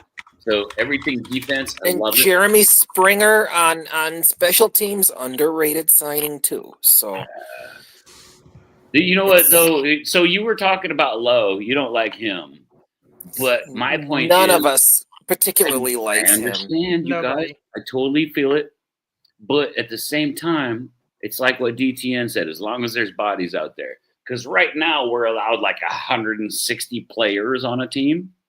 Right now, you can sign just about anybody you want right now. They have to make the team. If you don't think they're going to make the team, you put them right there and you take these guys you think that they're going to make the team and you let them beat that guy up for a while. Exactly. So why in the hell bitch about having him there? Because those guys are needed. And what if he starts to shine up?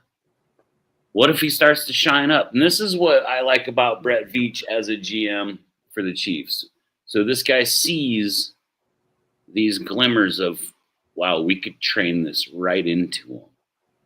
And he has this list of guys that he wants. And in free agency, he goes back and gets those guys 3 years later that wasn't working out on that team. And he's like, look, we've got guys that can coach you. Here's what you're going to do. This is the style.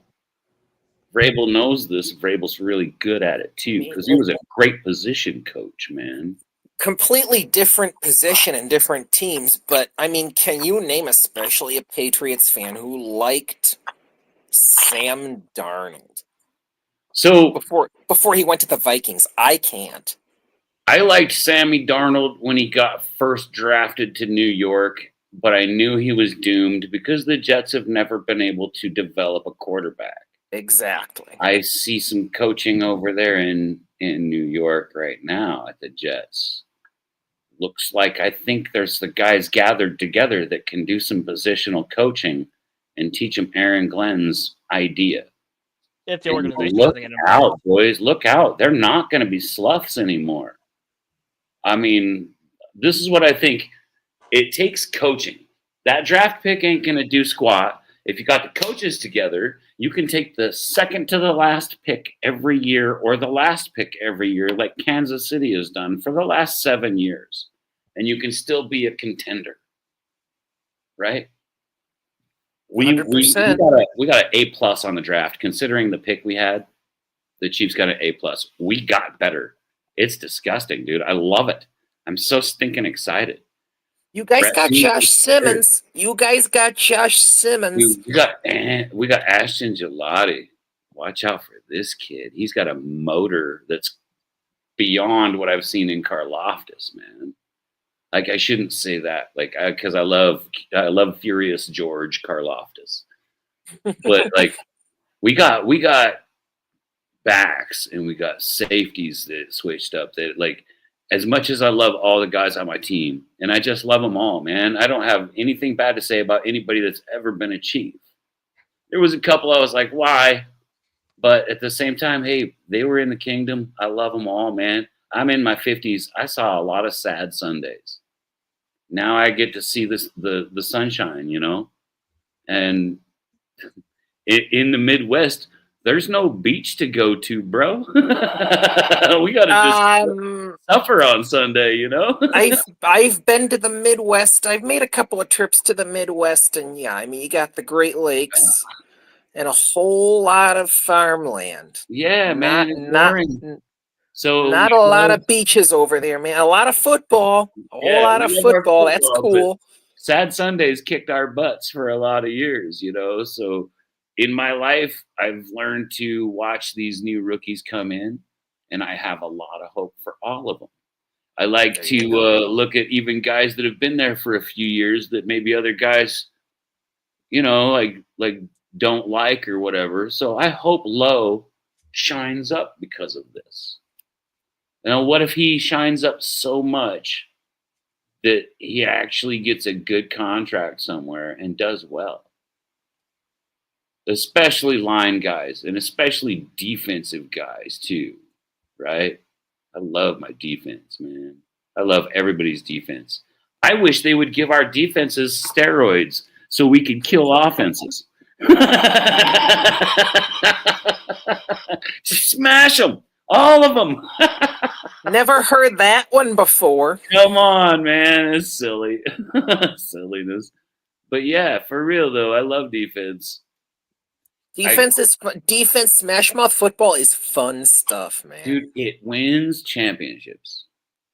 It wins championships because literally you, me, and everybody on the planet for the last 3 years have said the Chiefs kind of suck now on offense. But all of a sudden that defense holds your team to, or their team or that team to like 15, 17 points. Well, I mean, now you don't have to score very much, do you? Look at our last Super Bowl winning year. Yeah. Brady was a genius with that, dude. Brady was a genius in that game. Edelman won the MVP. And you could argue that Jason McCourty made the game-saving play against Brandon Cooks. There's your defense because our offense was kind of middle of the pack that year. You know, last year when you guys beat the Bengals week 1. Oh, I know. I was so happy right then. I was just like, oh my gosh, these poor buggers that are the loyal Patriots fan, because that's all that was left on any of the channels was the good old-fashioned loyal guys who love their team no matter win or lose, right? And so I was like, wouldn't it be fun if the Patriots took the East? You know, like just after watching you guys beat the Bengals, I was saying it on everybody's channel, Richie's channel, Dan's, everybody's, bro. I was like, wouldn't it be funny? Is it just me? You know, because I kind of was. We started off that year. We started off with that win against Cincinnati, and I forget the 2 games we played after that, but they were very, very close, tight losses. Yeah, it was Seattle and Seattle and Miami. I think it was Seattle and Miami. But yeah, we had like those 2 really close games, and then we had 2 more games after that where we got blown out, and then it just went chaotic from there.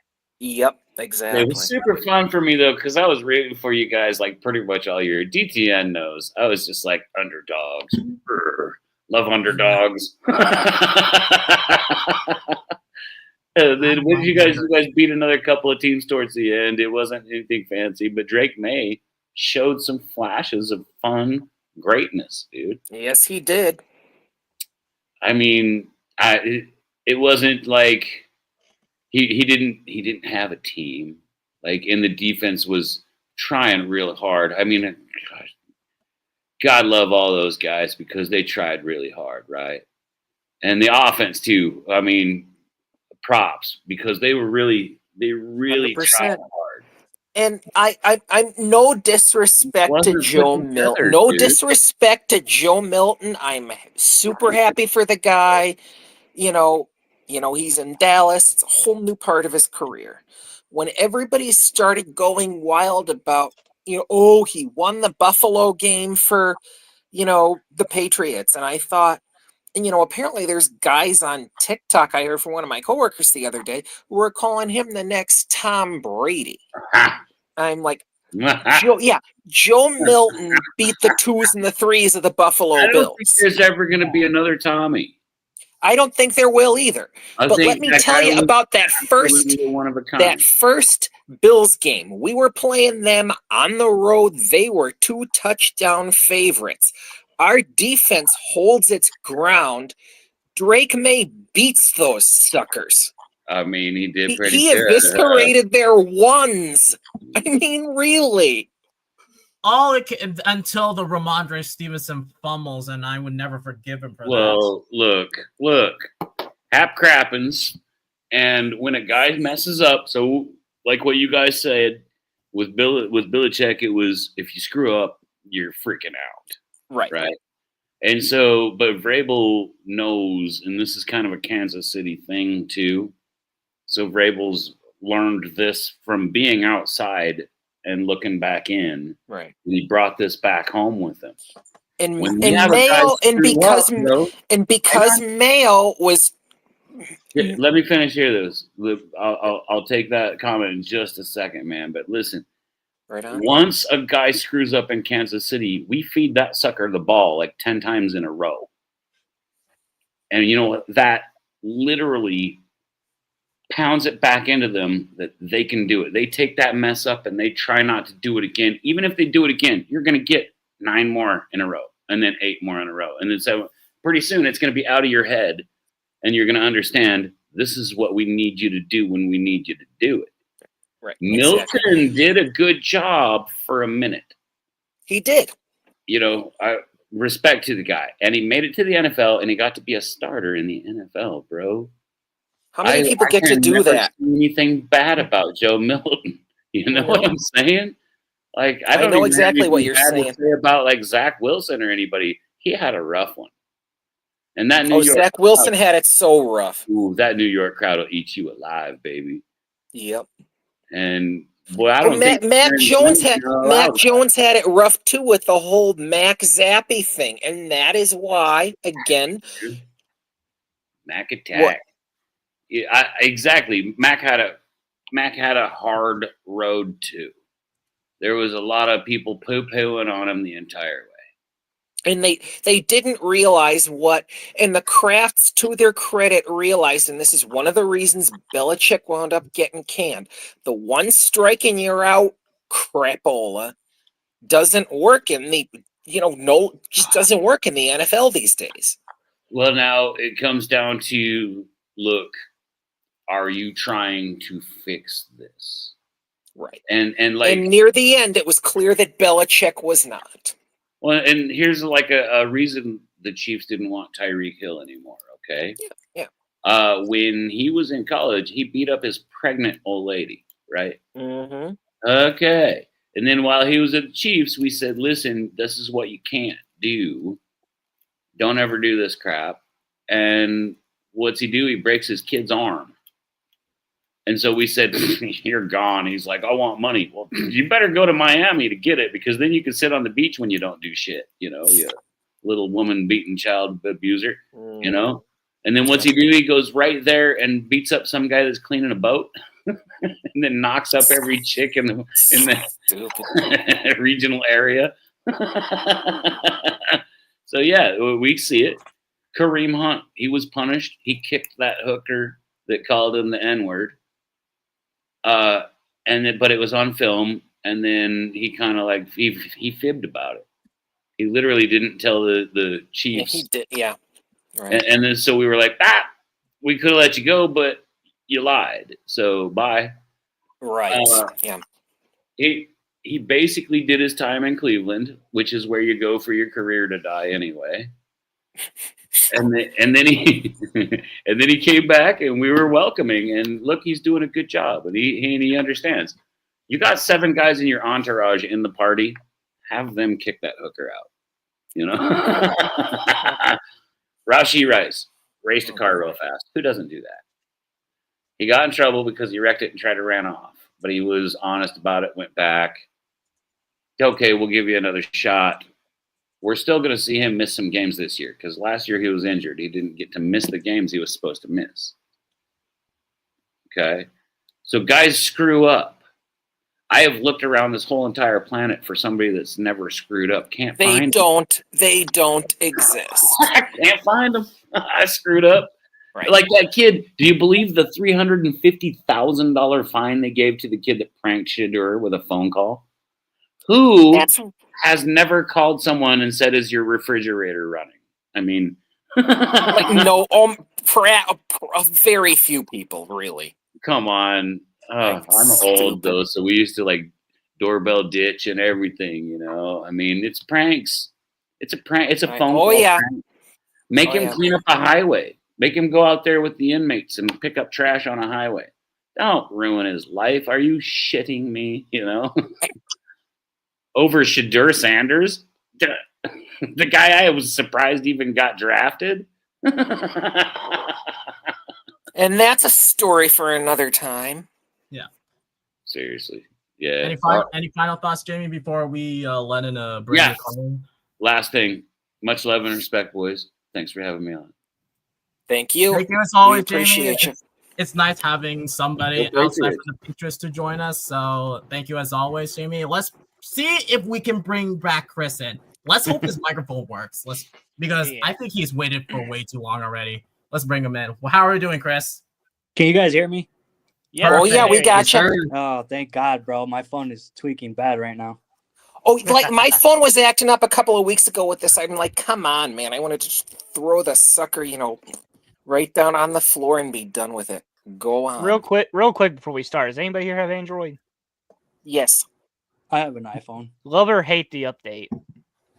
Yeah, I'm using iOS too, but I'm doing it from through my Do you- laptop. So The newest update, the 7.0 UI or whatever. Like I cannot stand it.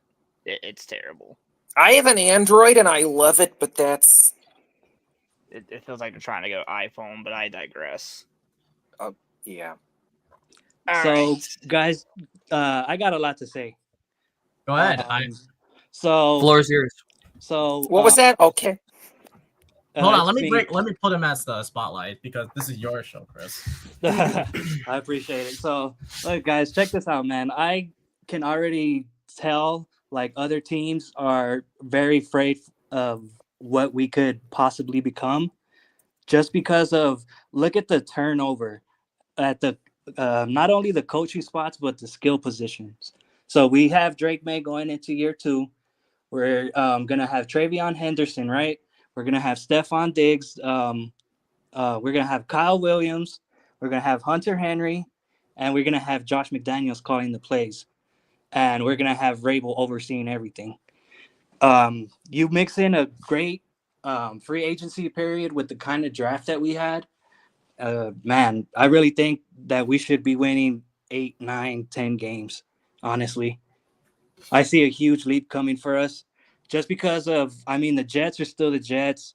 The Dolphins are falling apart at the seams, bro. They're done. Tua's one hit away. I don't root for injuries, but we all know what that guy, I mean, that Yeah. guy's. And then, obviously, I feel like we're breathing down the necks of the Buffalo Bills, bro, because I don't know, bro.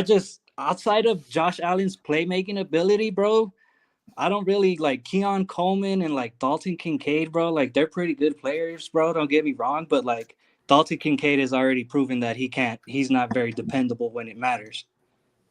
And then I don't know. I have a lot of faith for us this year. I so badly want it to go great for us because, man, bro, after these last couple of years, bro, we deserve it. Yeah, definitely. And So wait, go ahead. the Will Campbell thing, bro, I cannot wait to see Will Campbell, bro. It is going to be amazing, bro. He's going to be out there sticking it out with our guys. We're going to have Morgan Moses out there.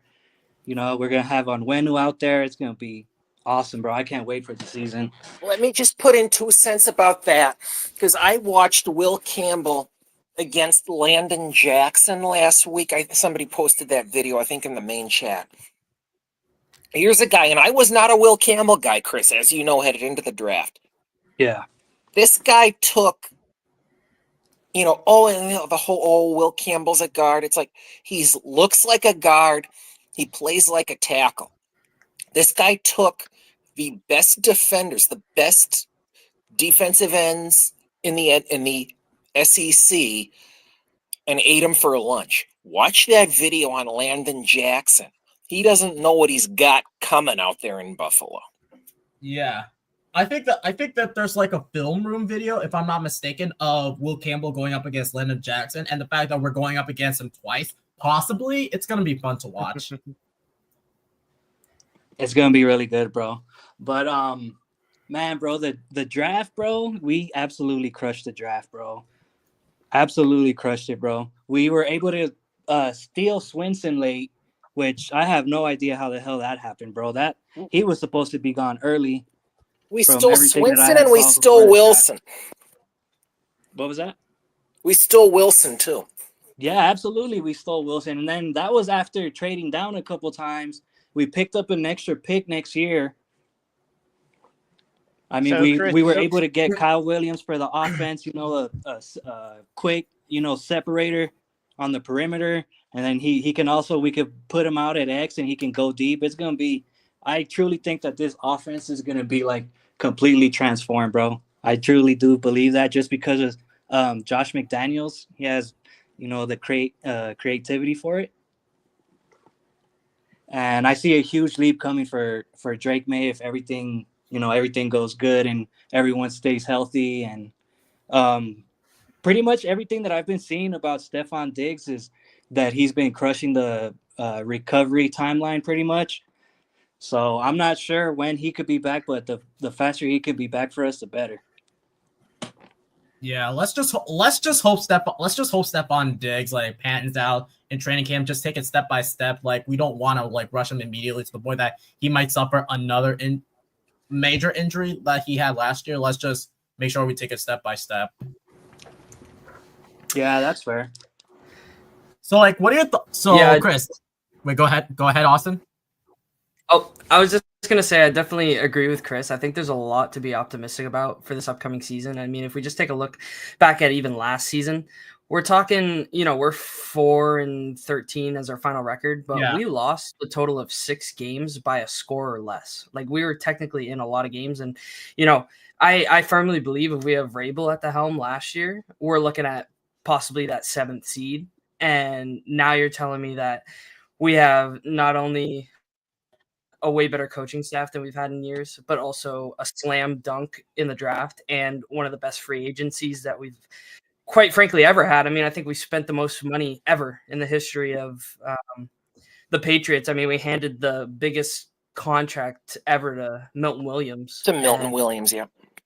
It's just on paper, this team is better than, I mean, even the later years of, you know, 2017, 2018 Brady, I'd say almost like it's just a lot to be optimistic about. I agree with that. I'm excited. I second you on that.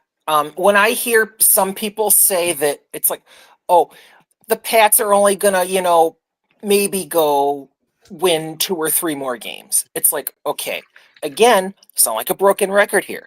I was chatting with my coworkers last week, like you said, Austin, 6 games decided by a touchdown or less, including that Buffalo one I mentioned. You know, a competent staff would have made all the difference in those games.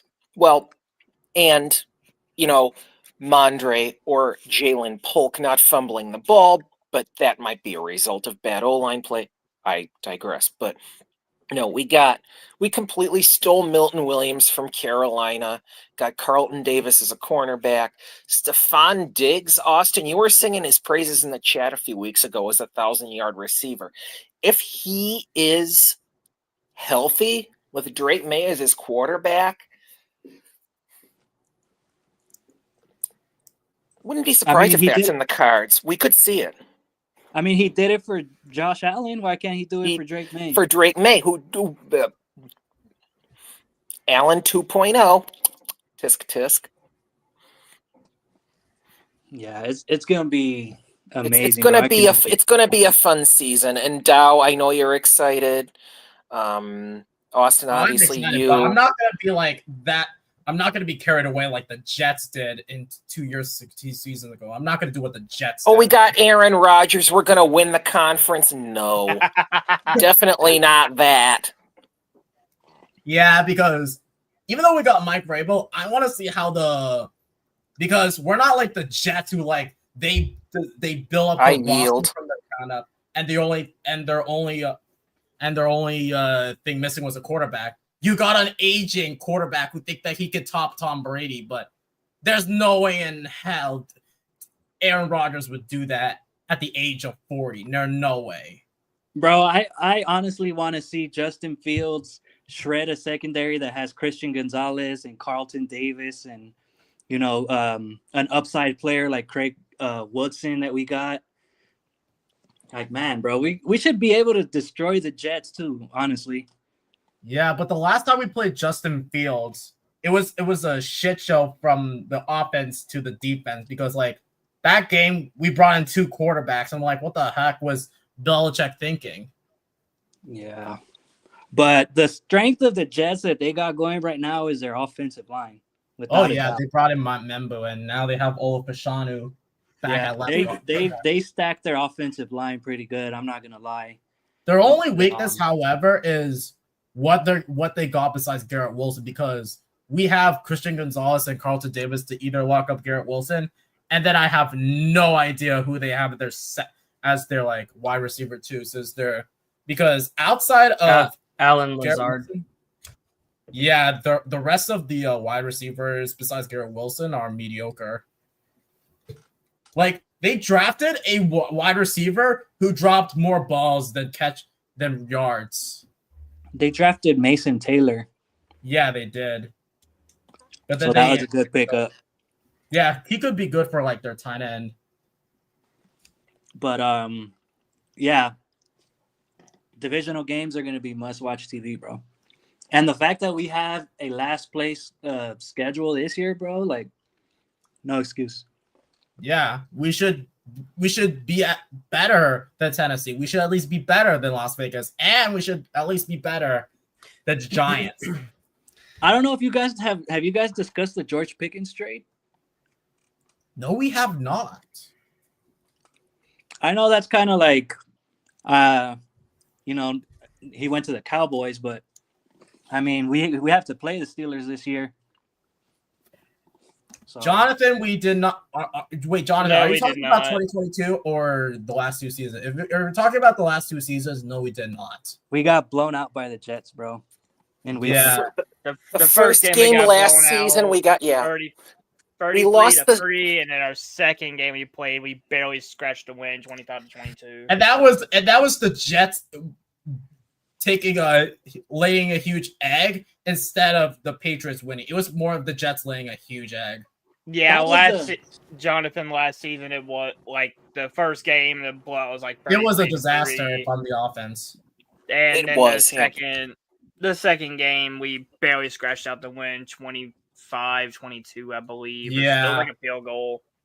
Bro, looking back at it, would you guys say that that Patriots game, the one that we got blown out by when we were playing the Jets, was that not like their Super Bowl? Yes, that was. It their was. So Yeah, it was. Run out of the pocket. Look at him. Because they Oh, were, he looks all like the he's Jets trying to fans were find going something. out there saying that they were like they own the Patriots now, and I'm like, And then they bro. laid a massive egg against the Broncos and the Vikings, and then they got the head coach fired. And then Saleh's fired. Yeah. Yeah, their owner is an idiot. That's for sure. Keyshawn only Boutte reason the absolutely, Jets Keyshawn jetted out Boutte was- absolutely toasted Sauce Gardner. Keyshawn Boutte toasting. Yeah, Sauce on that Gardner. post route. That was beautiful. Are you talking about the second game? Yeah. Yeah, I remember that play. Yeah, to be Don't honest, count out the I Jets this year. don't knock out. I don't I don't- know about the Jets. I was about to say I I don't think really the know Dolphins finished last. Yeah. It's not so much the team, the Jets, that I'm like putting out there to the bottom. It's their organization. It's their front office is what really is just like I don't see them doing much because their their front office wants to get involved too much or wanting to just think the shit Yeah, before their you get kids are going being too like often. I invested. don't. I just don't. Something organizational wise would have to change before I'd even consider the Jets to be a threat. To be honest, I'm sorry. They'd have And to they prove brought it in to me. Aaron Glenn, but we haven't seen anything out of Aaron Glenn yet. And again, their front office organization, their owner, their like upper high tier staff that want to just fire everybody 5 weeks into the season. Also, Right. Also, he was graded an F on the report card. Yeah.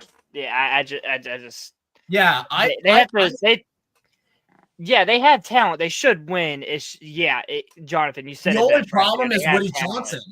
The only problem is Woody Johnson. Unless Woody Johnson sticks his head out of his ass and be like, "Oh, you're killing the Jets for like 15 years." Like, no wonder why the Jets.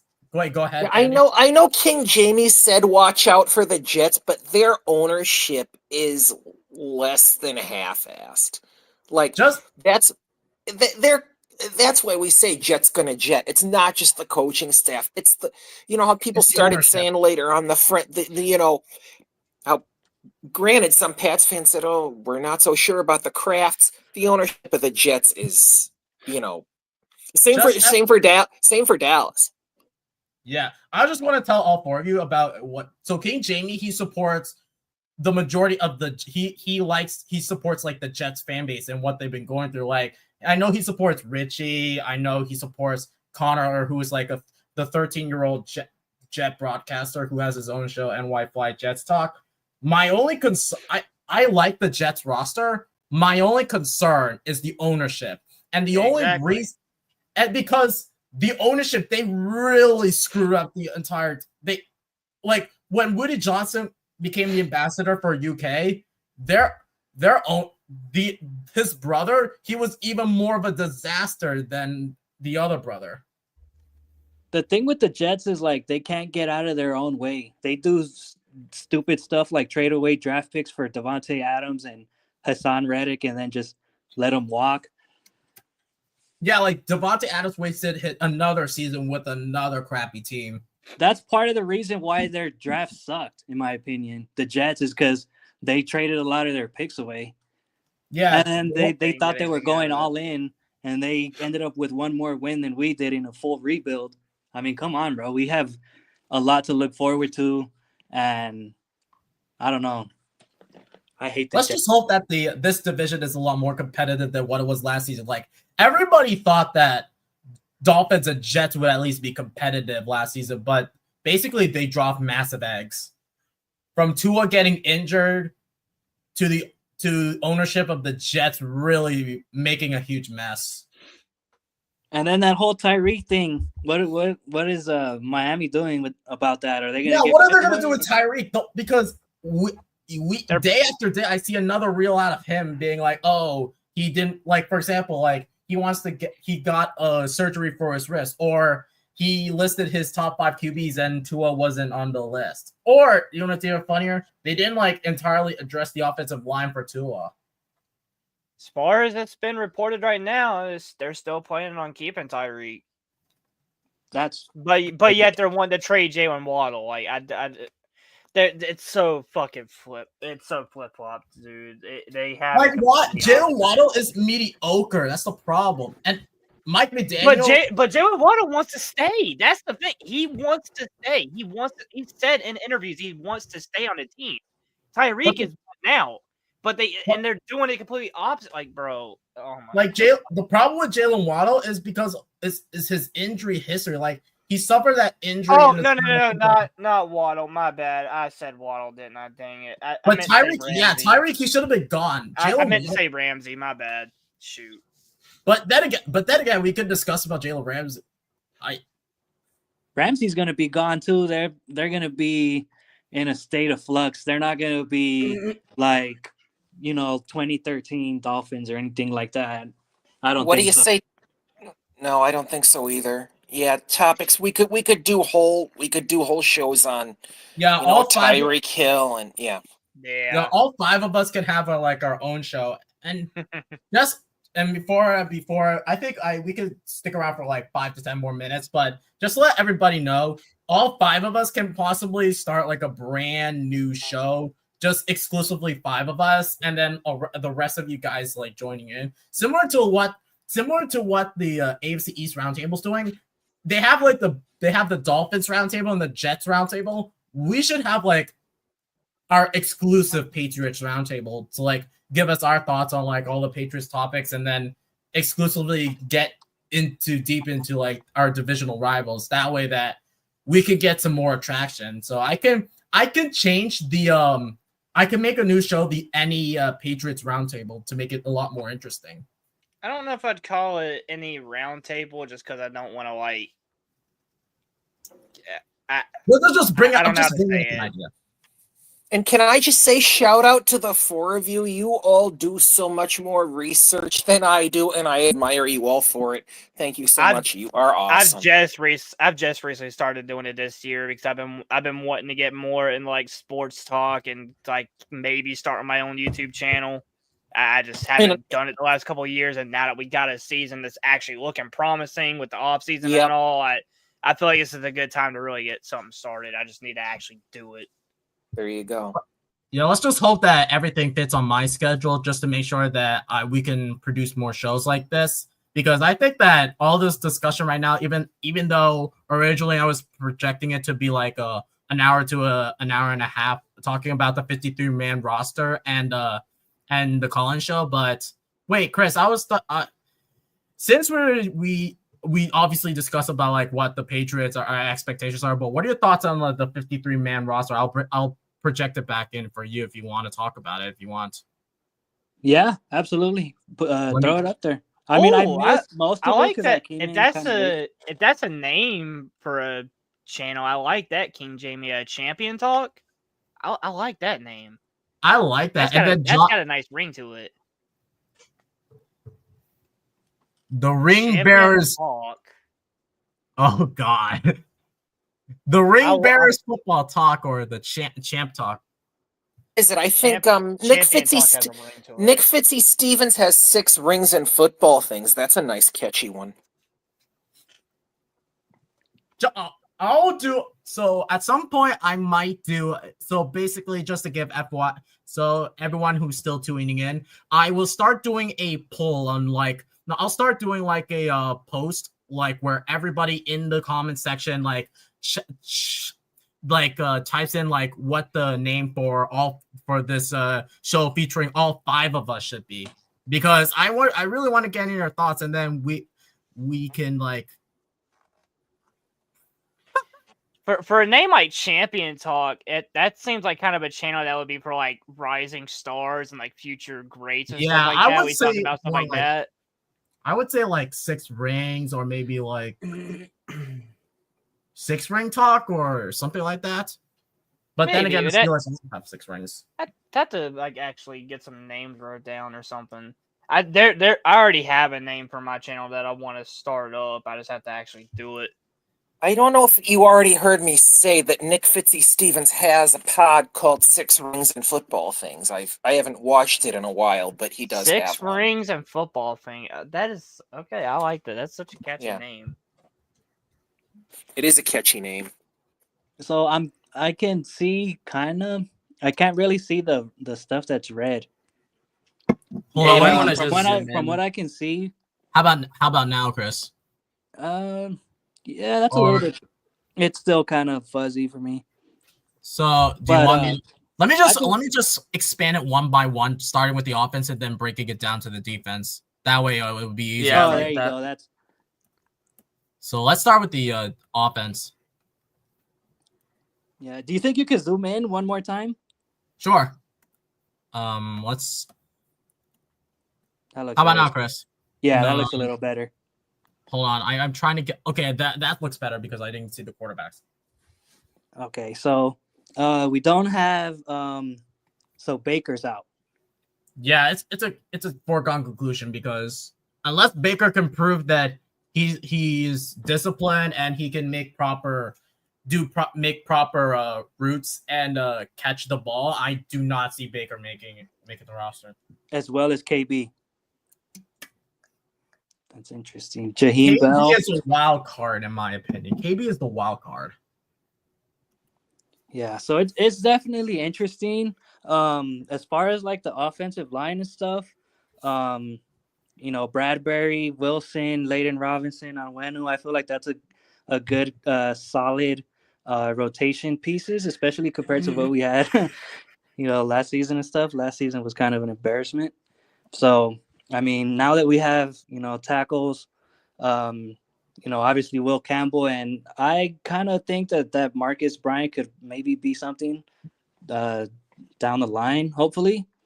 As far as the Morgan Moses and Caden Wallace, I feel that they could be able to, progress.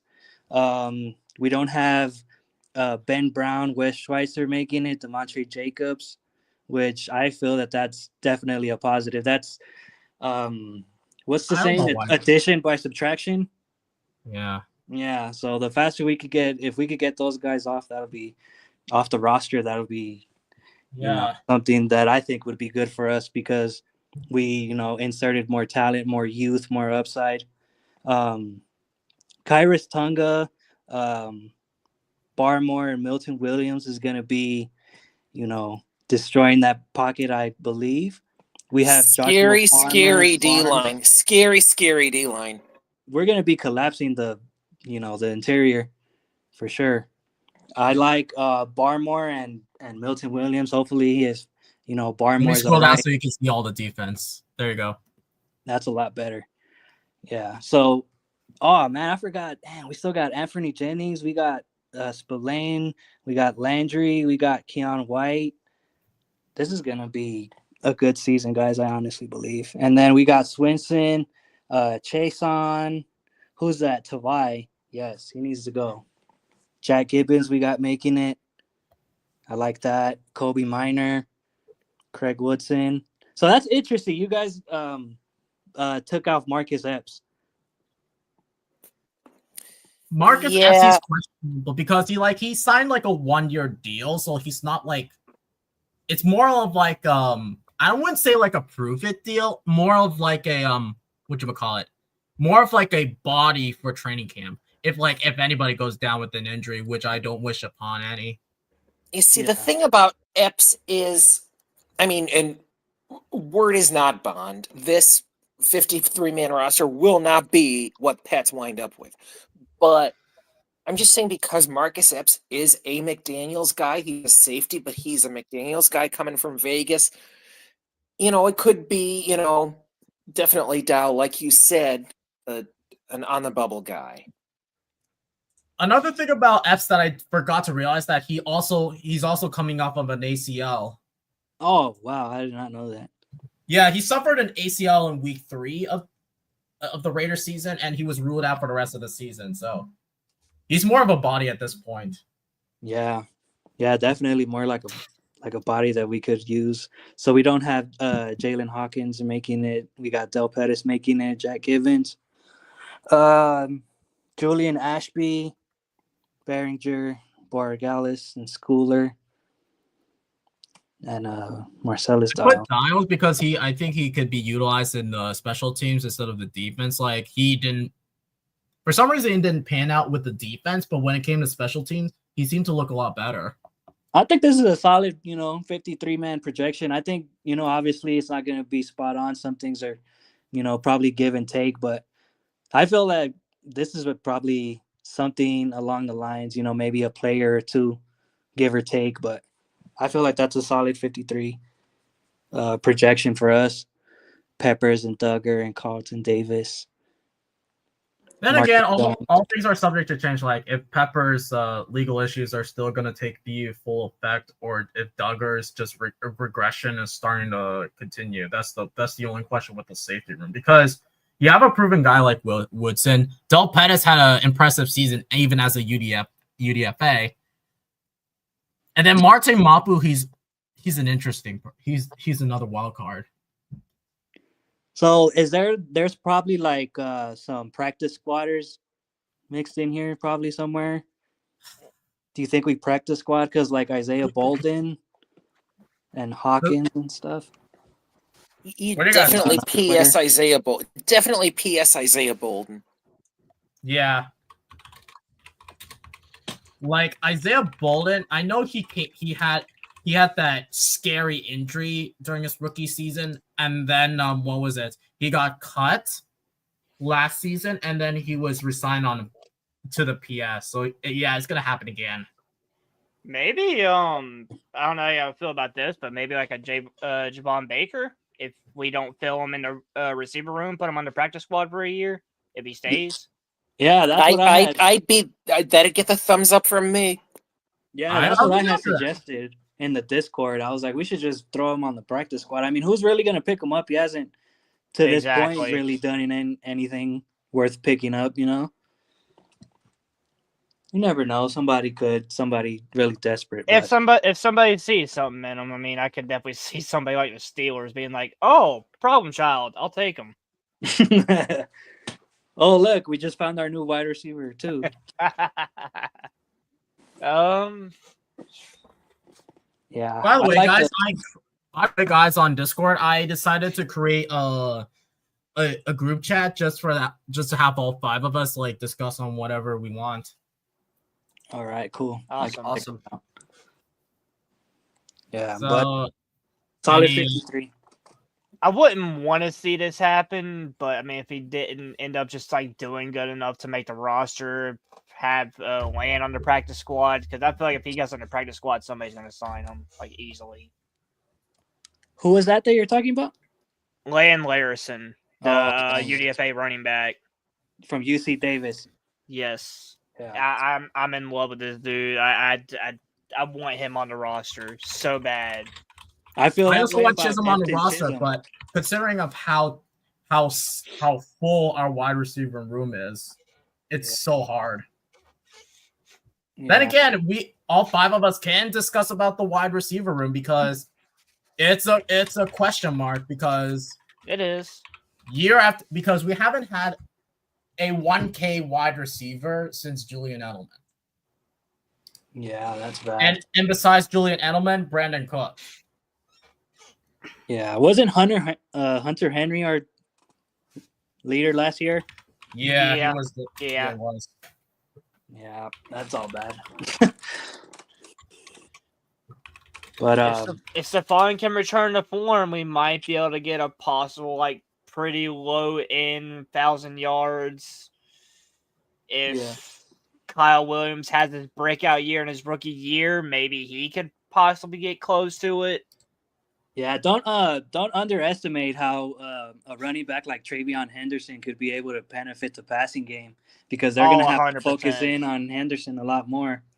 He can get up the gut as long as the blockers are there. He can help block if they need some extra protection for Drake May.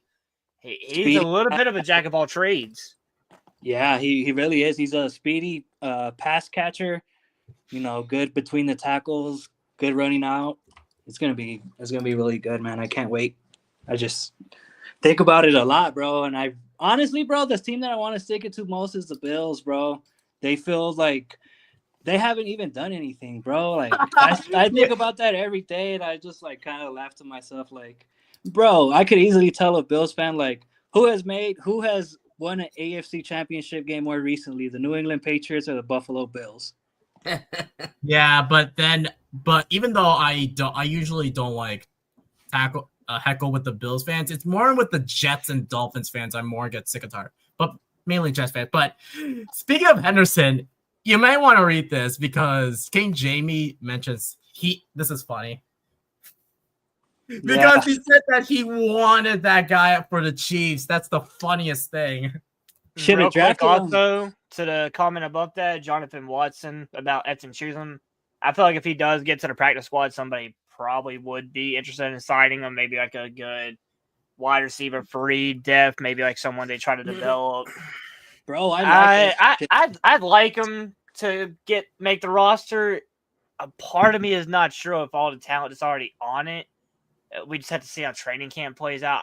I'd like to see him make the roster. It's just I don't know who to take over for. So something I've seen, and like I don't really agree with it, but they have like a few people have Chisholm actually beating like Demario Douglas out for the spot. The only reason I would say maybe Demario Douglas, or not even like Edson Chisholm beating him out, but the one thing that kind of has me on the fence about Demario Douglas is he does have a bit of an issue when it comes to injuries. Like his durability wise, he isn't the greatest. They don't utilize him as much as they'd probably like to because of the fact that he get injured of being overly used. So, I mean, maybe it'd be like a 1-2 thing with them. Maybe them being your 2 slot guys or something. I don't know how they'd make that work because, again, there's like so many other people on the roster. But that's kind of like my one thing. And I love Demario Douglas. I love Pop Douglas. I've loved him since he came to the team. It's just the durability thing is kind of a wonder for me. I'm so sorry. I'm sorry to be cranky. I just can't. Once Dow comes back, I have a question for him. Go ahead. How do I? I'm sorry. How do I join your new group, man? I joined, so I automatically at. So sorry if I didn't like call you back, dude. But what I do know is that I added you, so you already added, so you're already good. So you're already good. Yeah, Like, we're already. Oh, I'm so no. The reason I called was actually because I'd gotten kicked out. That's all. Oh, that. I don't know. But no. It says if I go to the group, it says sorry if this is wrong. It says.